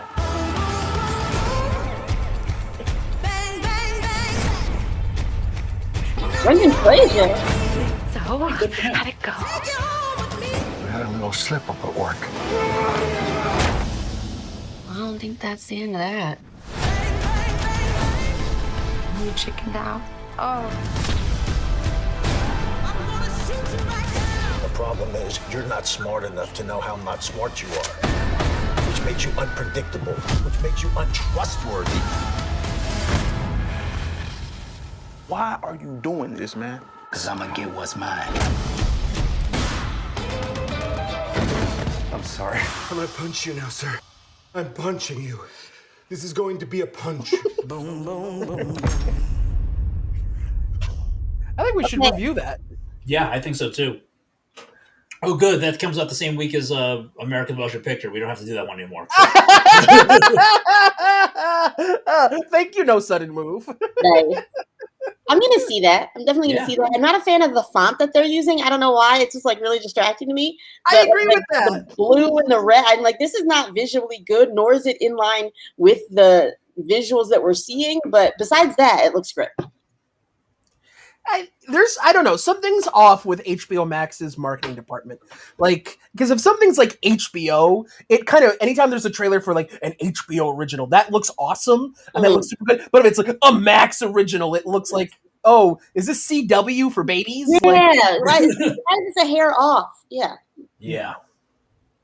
But I mean, I'm sorry, just the cast, like Don Cheadle is just always he's never bad, you know. He's been in bad things, never bad. David Harbour, love him. John Hamm, holy shit. Brendan Fraser, thank God he's having, you know, the Fraser Sans is on. Julia Fox from Uncut Gems, Ray Liotta, Kieran Culkin from Succession, like what the fuck? And then written and directed by Steven Soderbergh, who, I mean, incredible director, but also did one of my favorite shows I've ever seen, which is The Nick. Oh, Nick. I've watched 2 episodes of that. I love that show. I think that show, I've watched the whole thing twice.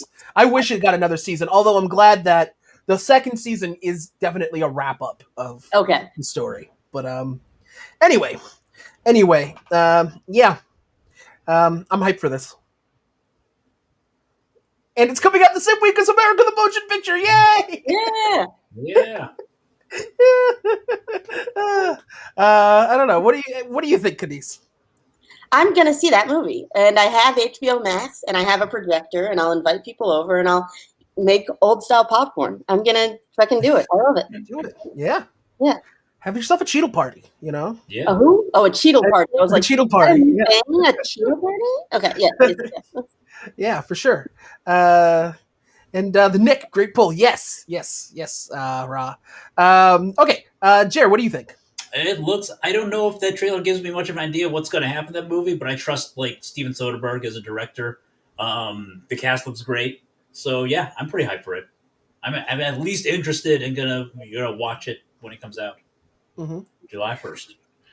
You know, he's a master.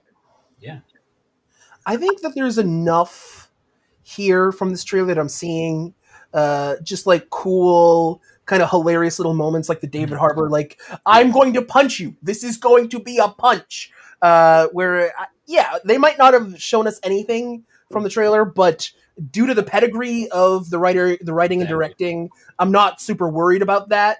And two, I've said this a billion times on this show, but if the trailer gives me the entire beginning, middle, and end of a fucking story, that's annoying. Like, literally, I didn't put on the list this week, but I watched the trailer for the new Space Jam movie, and one, like, I'm pretty sure like 70% of that footage was in the first trailer, and two, just from that new trailer, it gives me a good idea of how the final basketball match in this movie is going to go. Like, literally, like, just from context clues, I can like figure out how the first half is going to go, how the middle of that thing, and then when they go in the locker room, and then when they come back out and like obviously win the whole thing. Which, I mean, you could probably guess anyway if you're trying to guess how a Space Jam movie is coming out, gonna just pan out. But still, it was just annoying. It was like, well, I'm not saying that it should give us everything. I'm just saying it doesn't like tell us much. Like, it's just a bunch of scenes and a bunch of people like looking cool, which is fine by me. You don't have to do much. It's just like, it's one of those things where I'm like, we'll asterisk there.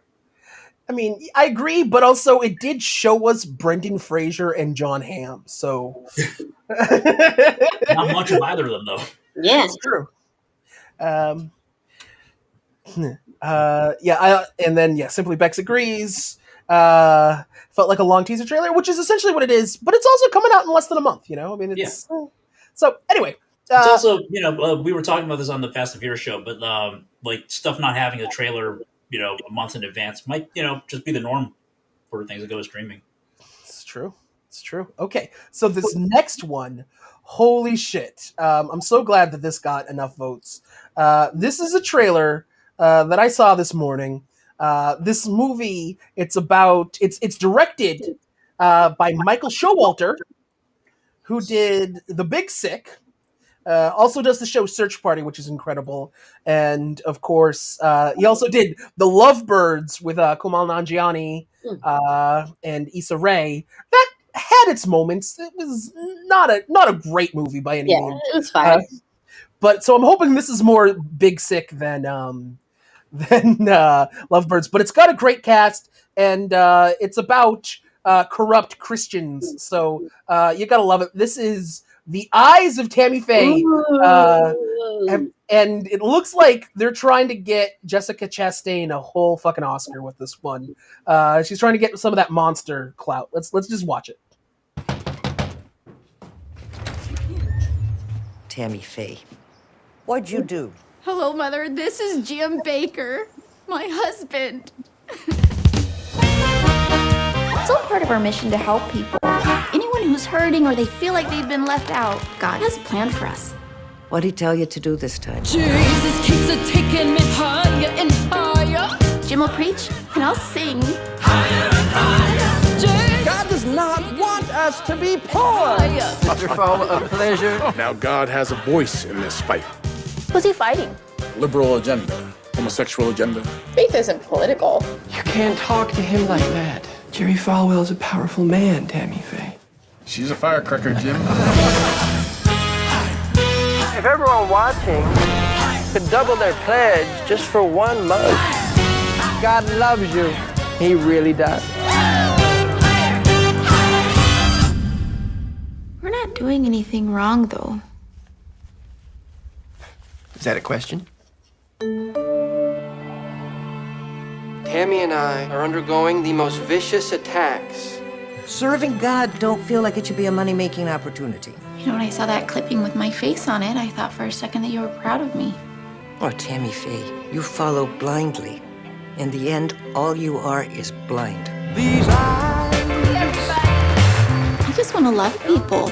cry every night. The devil's coming for me, Tammy. Can we talk about Satan later, Jim? Steve is a patient of AIDS. I can't look at this. You need to get her under control. I built you an empire. Built you an empire. Some people, they're just hurting so bad, and we just need to love them. I want to put my arm around you. And I want to put my arms around you, Tammy Faye. These eyes are crying. These eyes have seen a lot of love, but they're never gonna see another one like I have. I won't go forward looking in the rearview mirror of my life. This is who I am.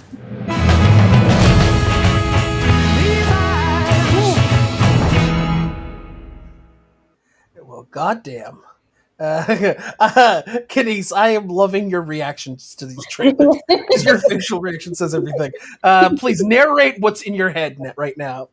Okay, if you want to have a person who is like normal sized or heavy, why are you hiring someone who's always like rail thin? The prosthetics on her face look weird. But she can run from dinosaurs in heels, Kenice. Yes, it's not great. Also, that accent is an interesting interpretation of an accent. I recognize that, yes, award. They put 2 nominees in the lead roles, so that hopefully a winner is created from that. But I don't think this is where it's at. I'm interested in seeing, though, the person who's playing Tammy's mother. That performance looks interesting to me more than either of the 2 main people. I'm sorry. No, thank you.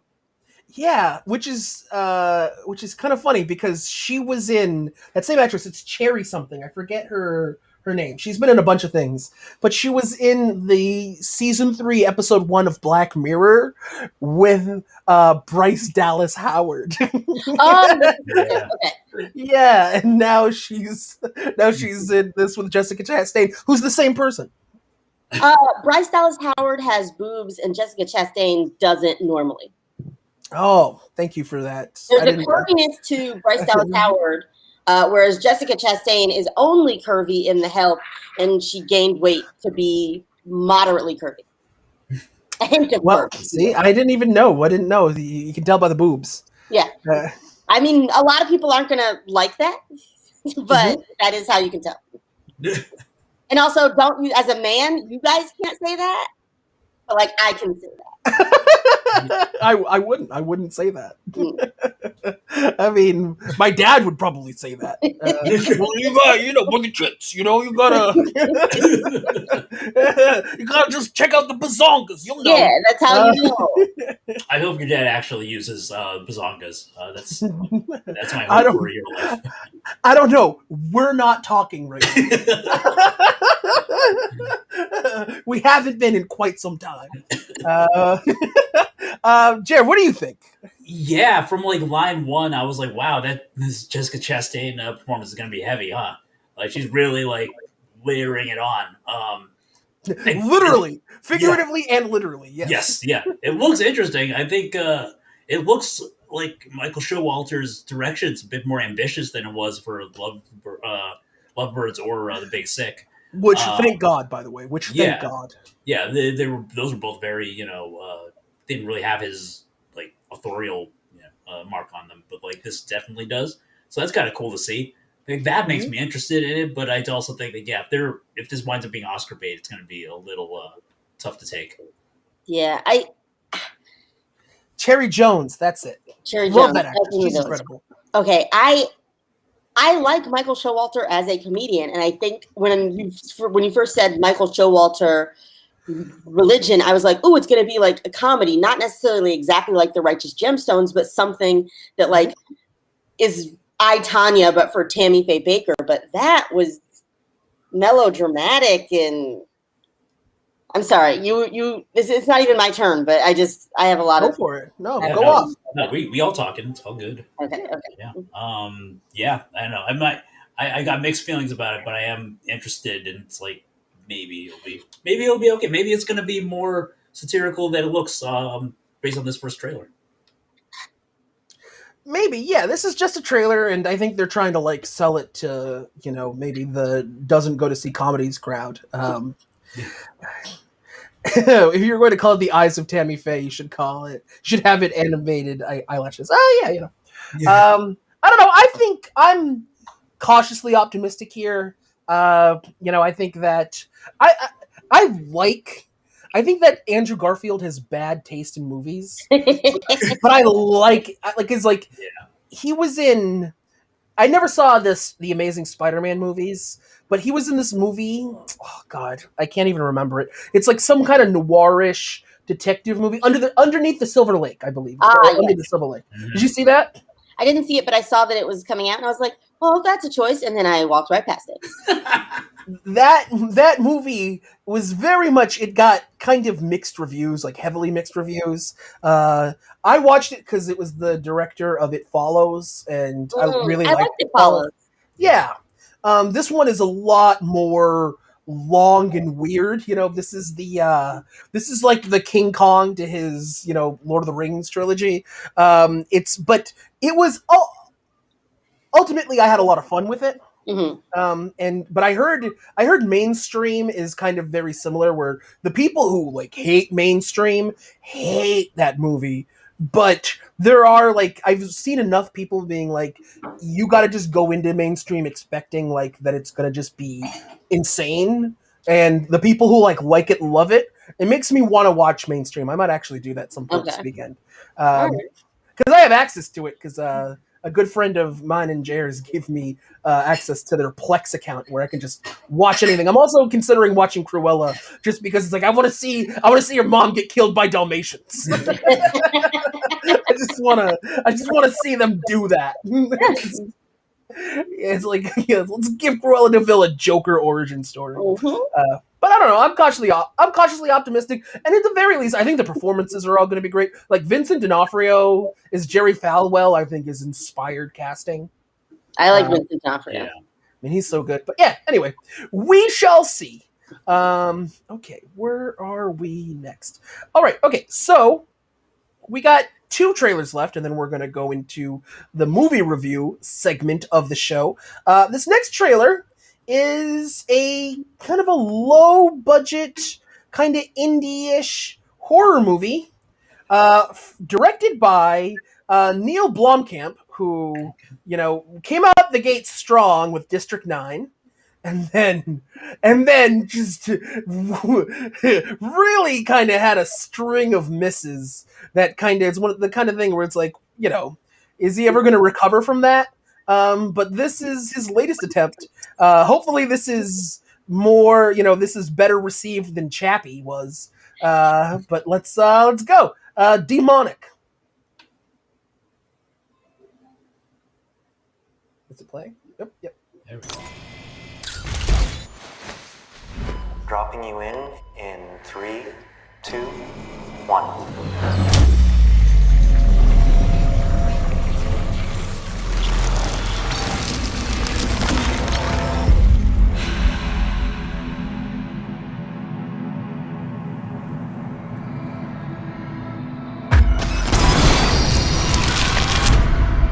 I swear it was real.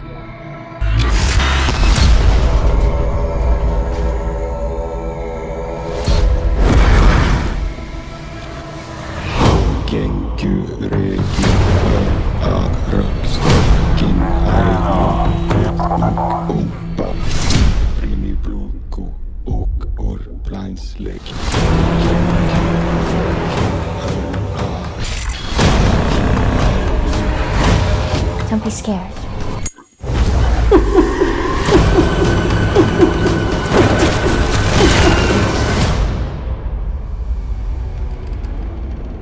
Oh, sweetheart. Do you know what this place is?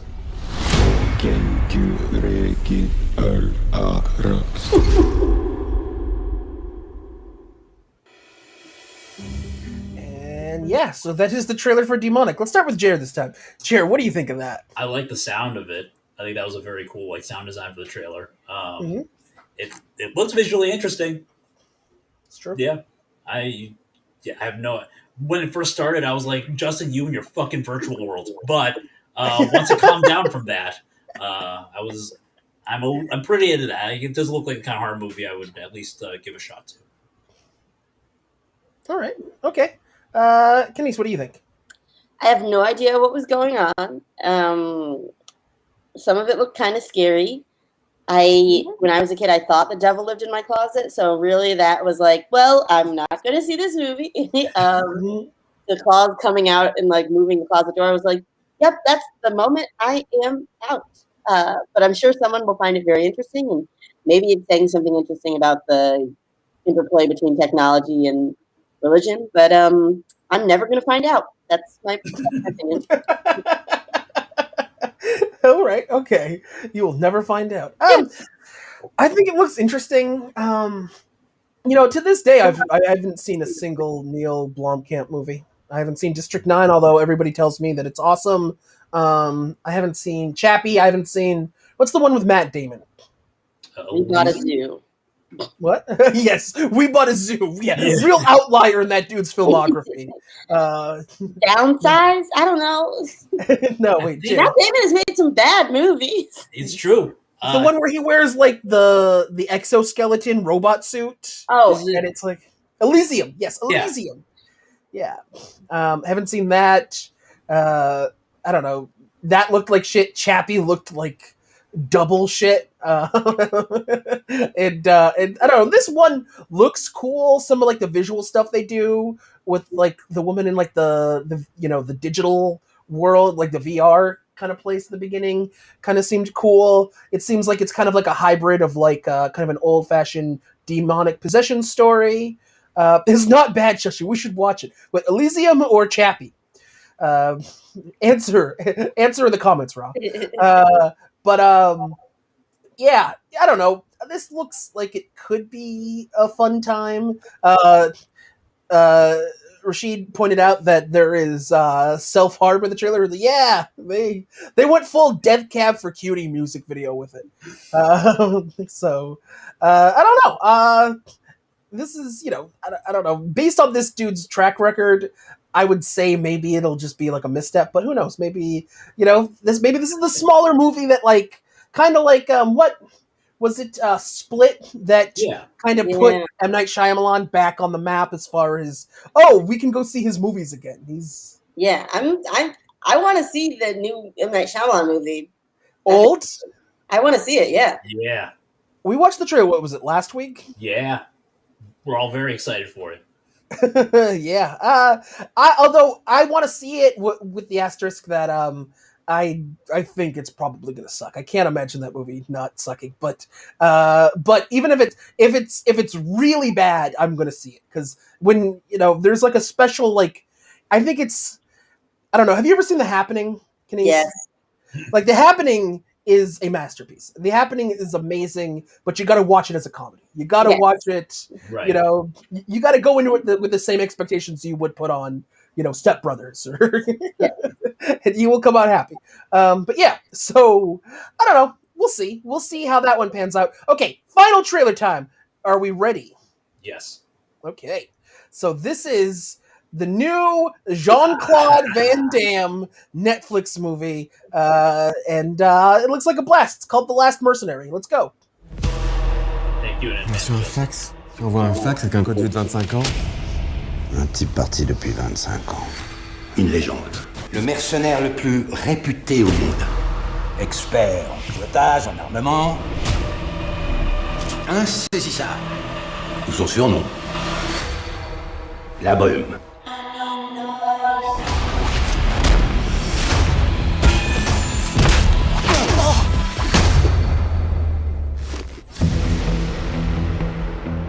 Le dossier de ton fils, comme tu me l'as demandé.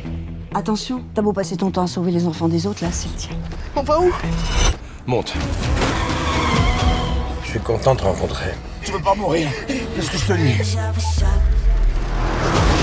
L'acheteur, c'est le mec qui utilise l'entité d'Archie. Oui. Faut qu'on retrouve cet imposteur pour que je puisse être blanchi. Et s'il te trouve, il t'élimine. Le constat, il est simple. Vous n'étiez pas là? Il y a une règle chez les agents. Jamais d'attache. Parce qu'on parle de la sûreté de la fraude. Il faut réouvrir le réseau.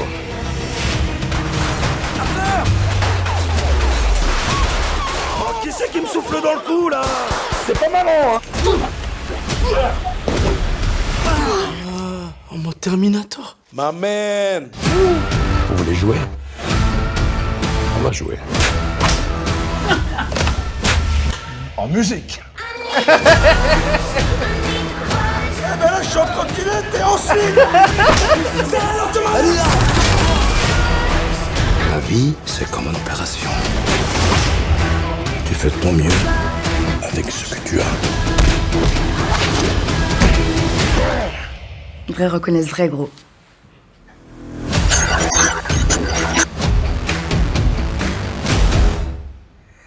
This trailer is very weird for me because like the first half just seems like just like a normal, just kind of bland action movie, but then about halfway through they just start like just machine gunning like bits at you, where it's just like all of a sudden it's like I'm riding a scooter in my underwear, and you're like, ah!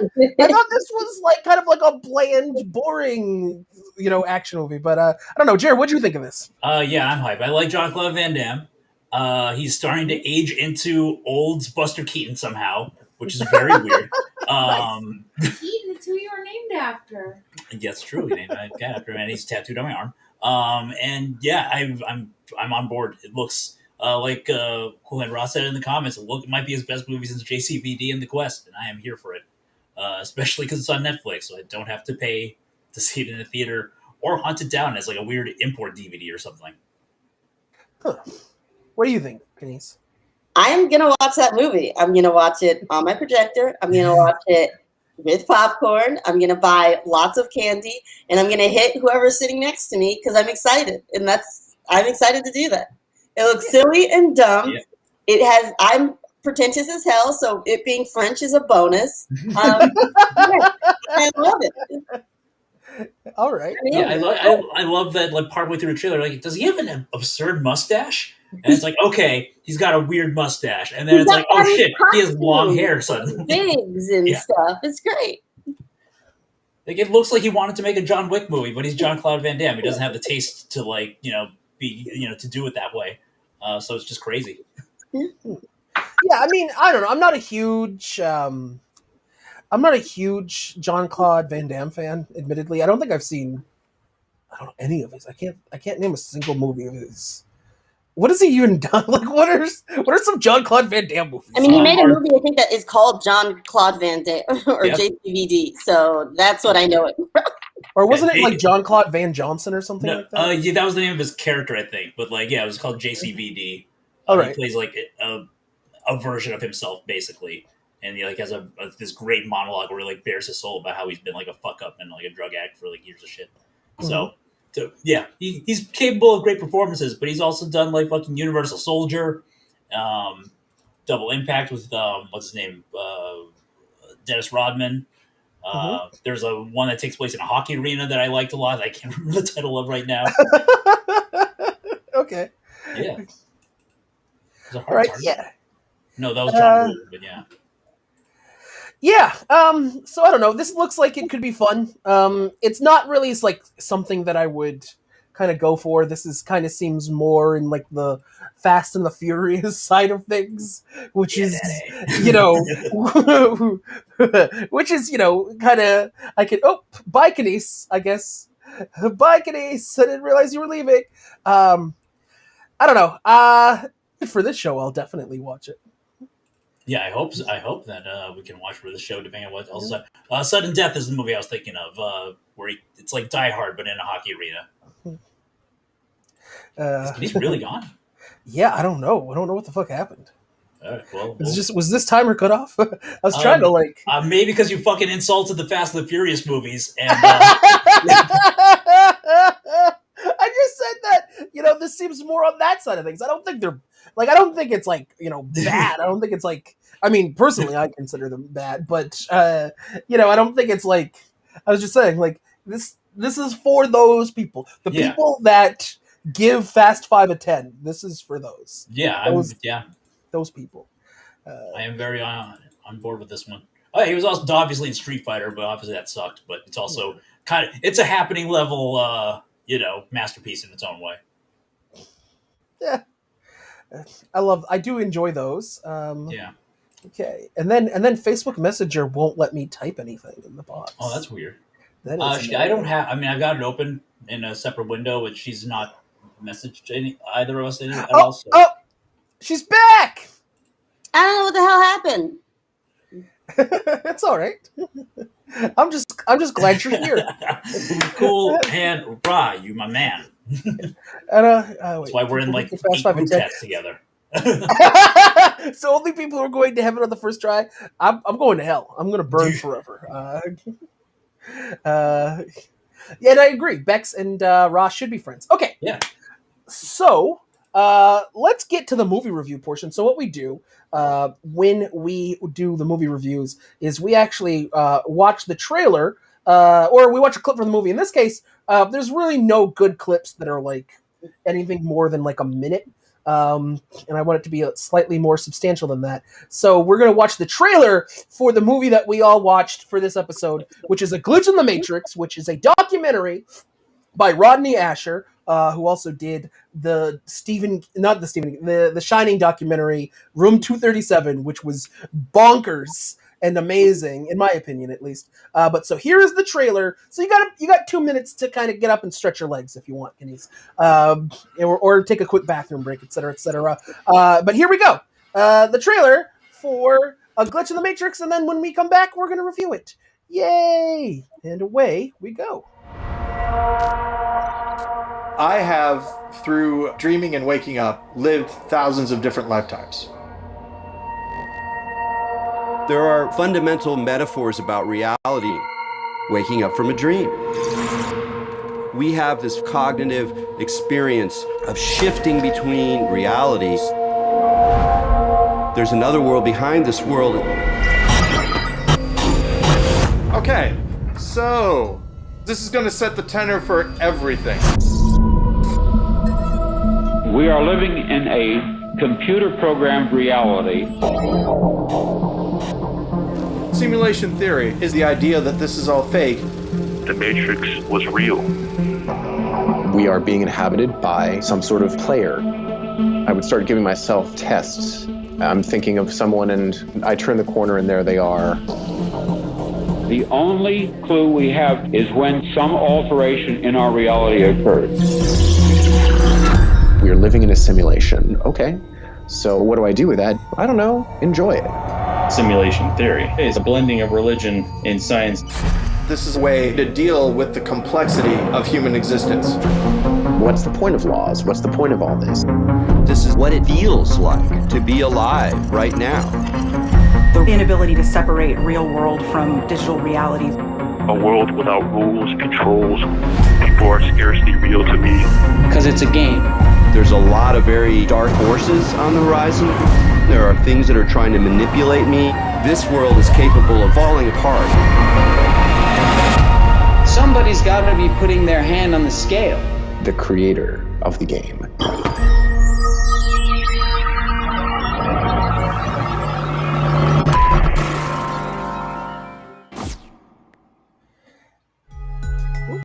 There we go. So that is the trailer. Oh, Kenice will be back in a moment. Yeah. So this whole time that's been like playing in the background, and I've seen your video, and I've been seeing our Ruth Bader Ginsburg with her weights. And I've been like, is that from the movie? And it's like, oh no, it's just part of it's like a Magnolia thing from the documentary about her that they did. Yeah. Yeah, there it is again. Yeah, and I knew that, and I saw that, and I was like, "That's hilarious." And then I didn't find a different version of that trailer that had it without it. So let's get to it. So what we do when we do movie reviews, Kenice, is we start with initial thoughts. So the initial thoughts, we like to keep those spoiler free, which I don't know if you could even really spoil this movie, although there is kind of one major news story surrounding the Matrix and a certain person who may or may not be in jail right now that the movie talks about. I would say maybe stay away from that side of things until the final thoughts, but just give us your initial thoughts on this movie. What did you think? Did you like it? Did you not like it? Did you find it absolute bullshit? And go. I think calling something a documentary implies that people have special or unique knowledge, that they have the authority to speak on things with. I think that this, based on that traditional definition, would not qualify as a documentary. I think that this... You don't think this even qualifies as a documentary? I don't think it qualifies as a documentary. I think that you could get the same experience going to any crappy Thanksgiving dinner with someone who you don't like very much. Like one of those courses for people who have like a behavioral problem. Those people are fine. What I'm saying is the person there that thinks they're better than everyone else there would be like, yeah, this series of videos that are edited together, I'm not calling it a movie, represents That's what I think of this. That's what I think of this. That is scorching. Okay, that is a. It felt like a college kid film project. Bex, did you watch it? Did you watch it, Bex? Let us know. Because you did, Bex, I'm sorry. Because okay, so Kenice clearly in the anti-Glitz in the Matrix camp. I'm gonna just go next real quick because I know how Jared feels about it. I loved the shit out of this movie. I watched it when we did Sundance back in February. I really enjoyed it then. I liked it even better on the rewatch. I had a lot of fun with this, with the asterisk that is, I know that the people they are interviewing I know that they're insane. I know that these are people who desperately need help. They desperately need therapy, and it's kind of problematic that he's putting them in front of cameras. Although he did kind of, because he gives them all the weird little CGI avatar shit, like that guy behind me right now, right? So their faces are hidden, although I do think they use their real names. But I like batshit insanity. And I love when there's certain things in here I think are actually like well done, and there's a certain sequence that I find riveting, and I will talk about that in our final thoughts section. But when I'm not like interested in the source material and like what they're talking about, I'm laughing at how insane these people are, and just how outlandish their everything they're talking about is. But anyway, so that's how I feel. I like this movie. I will defend this movie, but I know it's not for everybody.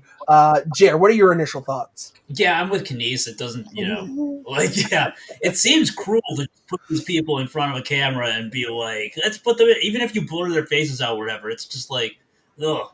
I don't know, it made me feel gross to watch overall. I also think that, I think philosophically, simulation theory is interesting. It's an interesting idea, but this does nothing for it. It's like a nice intro, but The Matrix is a better intro. And this has several minutes worth of clips from The Matrix in it. So where I'm like, I should probably just watch The Matrix. I really wanted to turn this off and just fire up the Matrix trilogy. Because I was watching. Yeah, my favorite part of this movie is how much other shit that's in it, and how much other shit it made me want to watch. Because I was like, you know what? I love Albert Brooks, but I haven't seen Defending Your Life. I should look up next time that's on the Criterion Channel. I'm gonna fire that up. I also think that the part that I'm guessing the part that you found was riveting. I also thought was also gross and exploitative, and all of it really just felt that way to me. I wasn't really super I think it's, as a documentary that's visually interesting and keeps moving around a bunch. I'm like, okay, you could put this on in the background and be kind of cool with it, but in terms of substance, I was like, oh no, not good, not me, no. And I don't disagree with any of those points, Jer. And I definitely, we were talking about this a little bit in the group chat. I do think that one of the problems of this movie is that the director will use clips just from random shit that sometimes have nothing to do with what is being talked about on screen. And wait, what was the one that you pointed out, Kenice, that you found it like especially they're bad? talking about like how there is precedence for this in older stories, including Indian mythology. And they're like, oh yeah, this happens to a character that's in classic Indian mythology. And while they're talking about that, they're like, what's the best clip for me to use? Is it something from India? No.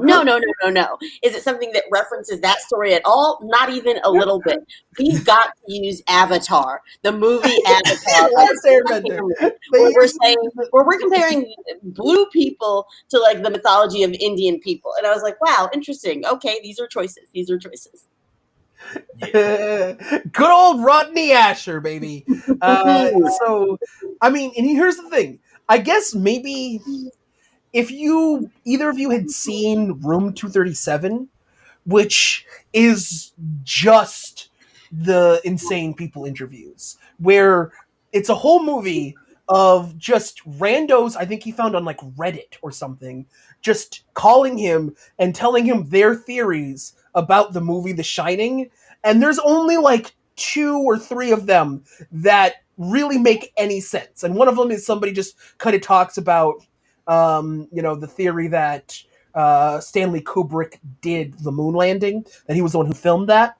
And that's like probably the best segment of that movie. But the rest of it, some of these people are just like, what the fuck is this person talking about? This person should be on medication. They should not be in a documentary. Like, this is cruel that they're there. So the fact that it's only like 5 people in this movie is actually a step up for him. Because it's like 12 people in that other movie. But yeah, so we're gonna just lift that spoiler barrier. So if you do not want to know any spoilers about this movie, although I don't think you could really spoil it, but if you don't want to know kind of like the big this thing's big climactic moment near the end of this movie, so near the end of the movie, in the last half hour-ish, I think it starts roughly 30 minutes from the ending of the movie, we get to talk to Joshua Cook, who is the Matrix killer. That is what the media dubbed him. He got so into the Matrix and so into the idea of black trench coats and guns and shit. And I mean, they do point out how easy it was for him to acquire a gun. Literally just had to go to a store, didn't fucking apply for a permit or anything where he lived. And he murdered his parents. He killed his parents. And he narrates that entire, it's like a 10-minute long segment. And I found it riveting. I mean, obviously, this kind of person isn't somebody we should be glorifying, but this person is serving time behind bars. I think the movie says that this person will not be released from prison, and I think until like 2043.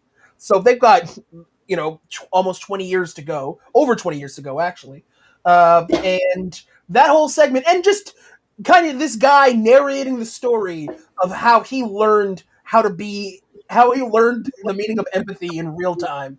I just thought was just from a visual perspective, I thought was very powerful and very well done. I think that this movie's biggest flaw for me personally is that it goes on 20 minutes beyond that story.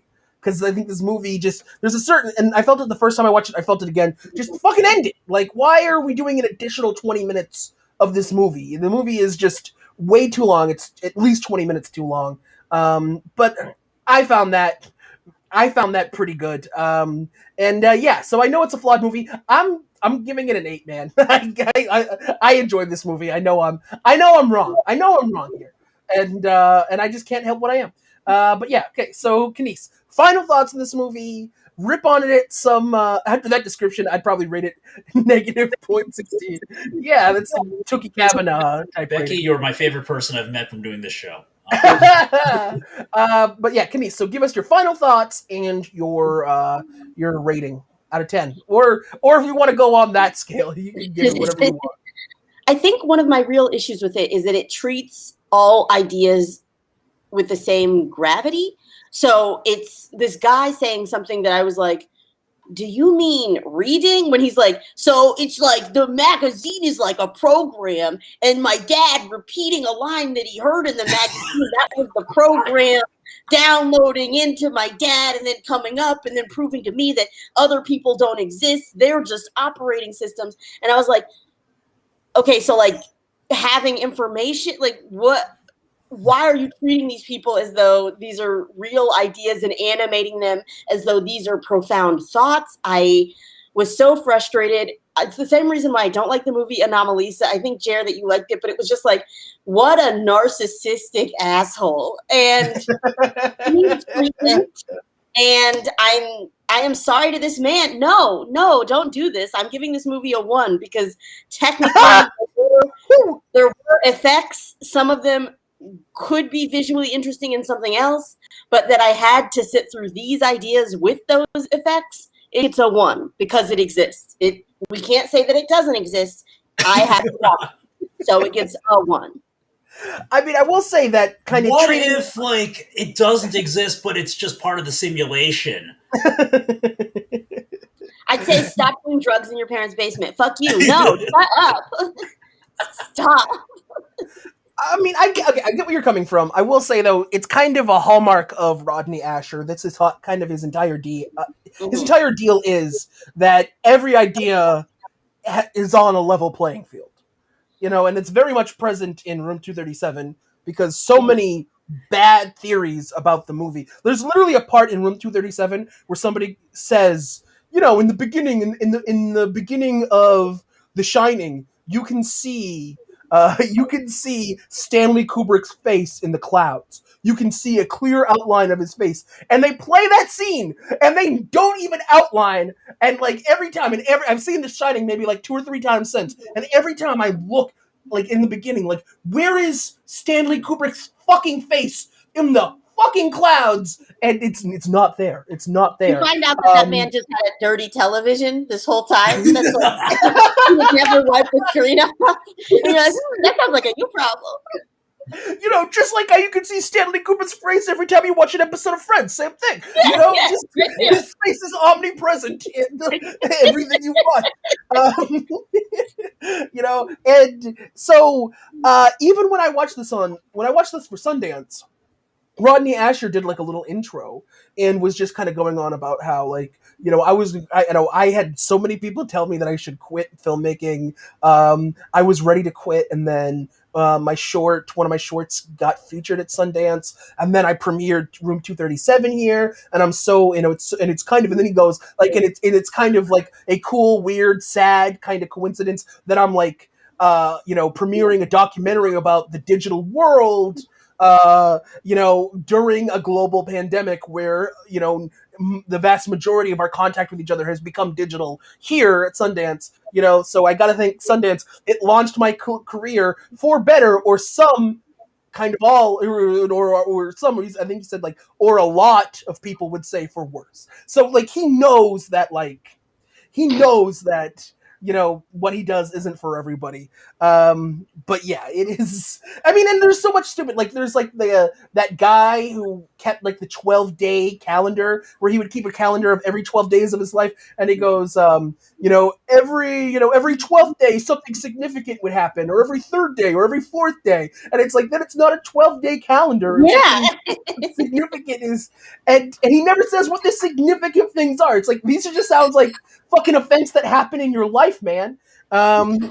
Anyway, so you give it a 1. Jer, please.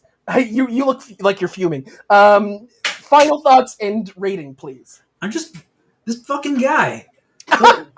He'll listen to just who the hell ever thinks like, oh man, what if like Elon Musk is like playing the game and like we're just the non-playing game or whatever. But he won't listen to people that tell him that he's fucking bad at filmmaking. Fuck him. Oh, all opinions are equal until they fucking interfere with the way I want to do. Like, I think when I told my former Wrestle co-host Mike the movies that we were watching for Sundance, and I told him, "Oh, Justin's going to watch A Glitch in the Matrix" by Rodney Ascher. His reaction was, "What? I want to fight that fucking guy." And like, Mike's a pretty chill dude. He's not a fighting guy. And I asked why. He's like, well, he just puts mentally ill people in front of a camera and just calls it a movie. And after saying this, I'm like, yeah, I'll fucking fight him too. I will find him and fight him.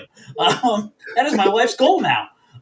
Yeah, I think, I don't know, it just does, like, I think like I've said, the idea of simulation theory is interesting, but like all the things that are interesting about it are, you know, illustrated better in fiction than, you know, this. And I mean, you can like the Joshua Cook stuff, but it's like up until that point for like the first hour, 15 minutes, the whole vibe is just like being trapped in like your drug dealer's couch and you just having to listen to them be like, but what if we're in the simulation, man? What if like monkeys were the dogs of the, you know, whatever? It's like, I don't care, man. I don't care. You're not making it interesting. It's just repeating itself over and over and over again. And then it gets to this part where it's like, but all these people might be murderers. Who knows? And it's all just, it feels like the Joshua Cook thing was included just so that there was like some semblance of like narrative momentum, but there really isn't up until that point. And then you just kind of drop it in there to be like, there's like a kind of a punchline. And then it doesn't really end in any satisfying way. So yeah, like I said, I appreciated that it recommended me a bunch of cool things to watch. Like I was like, you know what? I haven't seen Starship Troopers in probably 10 years. I should watch Starship Troopers because I definitely bought it on iTunes and never watched it. But also watched it several times when it was on HBO when it was first came out. So yeah, I will give it a 4 because it reminded me of better movies explicitly. Listen, I know, and I know, and I do think simulation theory is very fascinating, and I definitely think somebody should do a documentary about it someday. But as far as, you know, your criticism that it felt like a conversation on your drug dealer's couch, I've had some great conversation on my drug dealer's couches. Maybe that's the thing. I've like sat down like, what do you think about this? Oh, that's interesting, you know. So I don't know, man. It is definitely weird as shit. It's something that you should definitely be high for, and you kind of just got to know what you're going into. If you're here watching this review, and it kind of seems like I'm a stark outlier, both with you two and also with our commenters, and so if it sounds like something that you would never want to watch because you would hate that, you are right.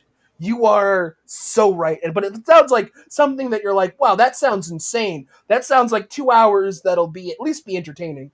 You're also right. Because it is. And I love the Philip K. Dick stuff. It makes me, you know, Jer said it made him, you know, want to go and watch a bunch of other movies because the clips in this movie, they use clips. It just seems like they just went onto YouTube and they just fucking like, oh man, fair use policy, baby. Like fucking, we are going crazy. And I did watch the credits, and literally there's no longer part of the credits than when they list all of the clips. Like their whole fucking bibliography for the movie is far away. It's like it's like when we're talking about like the cast, crew, whatever, sound mixing, sound design, visual shit. None of that is long as like the fucking million item list of fucking movies and TV shows that they use. It definitely looks like something I could have done on my iPad alone. So yes, it makes sense that they would have a very short credits list. Yes. And this is our karma for making you watch the Fast and the Furious movies. Yes, it is. Yes, this is the weird shit I like. But yeah, so it definitely made me want to check out Philip K. Dick. Philip K. Dick seems like a very fascinating human being, and I definitely want to learn more about that dude. But yeah, I don't think this is the most perfect movie you could make about this subject, but I don't know. I have a soft spot for it. Clearly, you both don't, and yeah. Anyway, that's our review of this movie. So let's go and let's end this. Let's land this bird. Kenice, please give us your social. Tell us where we can find you on social media. Promote your shit. What do you got coming down the pipeline? All right, so you can find me at Kenice Mobley on all the social platforms. That includes Venmo, baby, hell yeah. And you can look at my show. It's usually Tuesdays at 10 on Instagram Live called Make Yourself Cry, where a friend comes on and they show me what makes them cry to see if it makes me a seriously bad crier cry. I also have a podcast with Boston comedian Rohan Paje. I mean, he lives in New York now, but he's also from the Boston area. You guys know him. I was going to say, he hasn't been a Boston comedian for like 8 years. Yeah. But he was. That's where hell yeah. At one point. Yeah, he was. Podcast Love About Town. I have show dates. Look at my website. It's KeniceMobley.com. And I think that's it. Just like my tweets and help me. That's what I want. Hell yeah. Do you think at some point the fact that you had to watch this movie will make it onto the This Made Me Cry podcast? Like remembering that week where I was made to watch this Hulu movie for the film Simps. Hopefully not, because I'm never going to think about this again. This is dead to me right now. I will write myself a reminder, in my emails, never watch this thing. So if someone brings it up, I search for it and I'll be like, oh, for me, never watch this thing again. Yeah. You're gonna start noticing, Kenice. You got to start keeping a 12-day calendar of your life, because every third or fourth or fifth or if sixth I or do seventh anything that these people talk about, I'm going to commit myself. Do you understand? I'm not gonna do it. Yeah. So if any of you in the comments want to Venmo Kenice as penance for having her having watched this movie, go for it. And if you want to subscribe to the channel, that's cool too. Jer, promote your shit. Let's see. You can find me on Swing Dingling everywhere. Probably the best place to find me is Letterboxd, because I write a lot on there. You can also find me trying to find Rodney Ascher so I can fight him. In a video game. Yeah. No, in real life. I don't care what happens to your channel. I did not like this movie. Right. Okay. Fair enough. To answer something Becky said, if the most animated I've been on the show is probably number 3. I think 2 would probably be the Mortal Kombat review.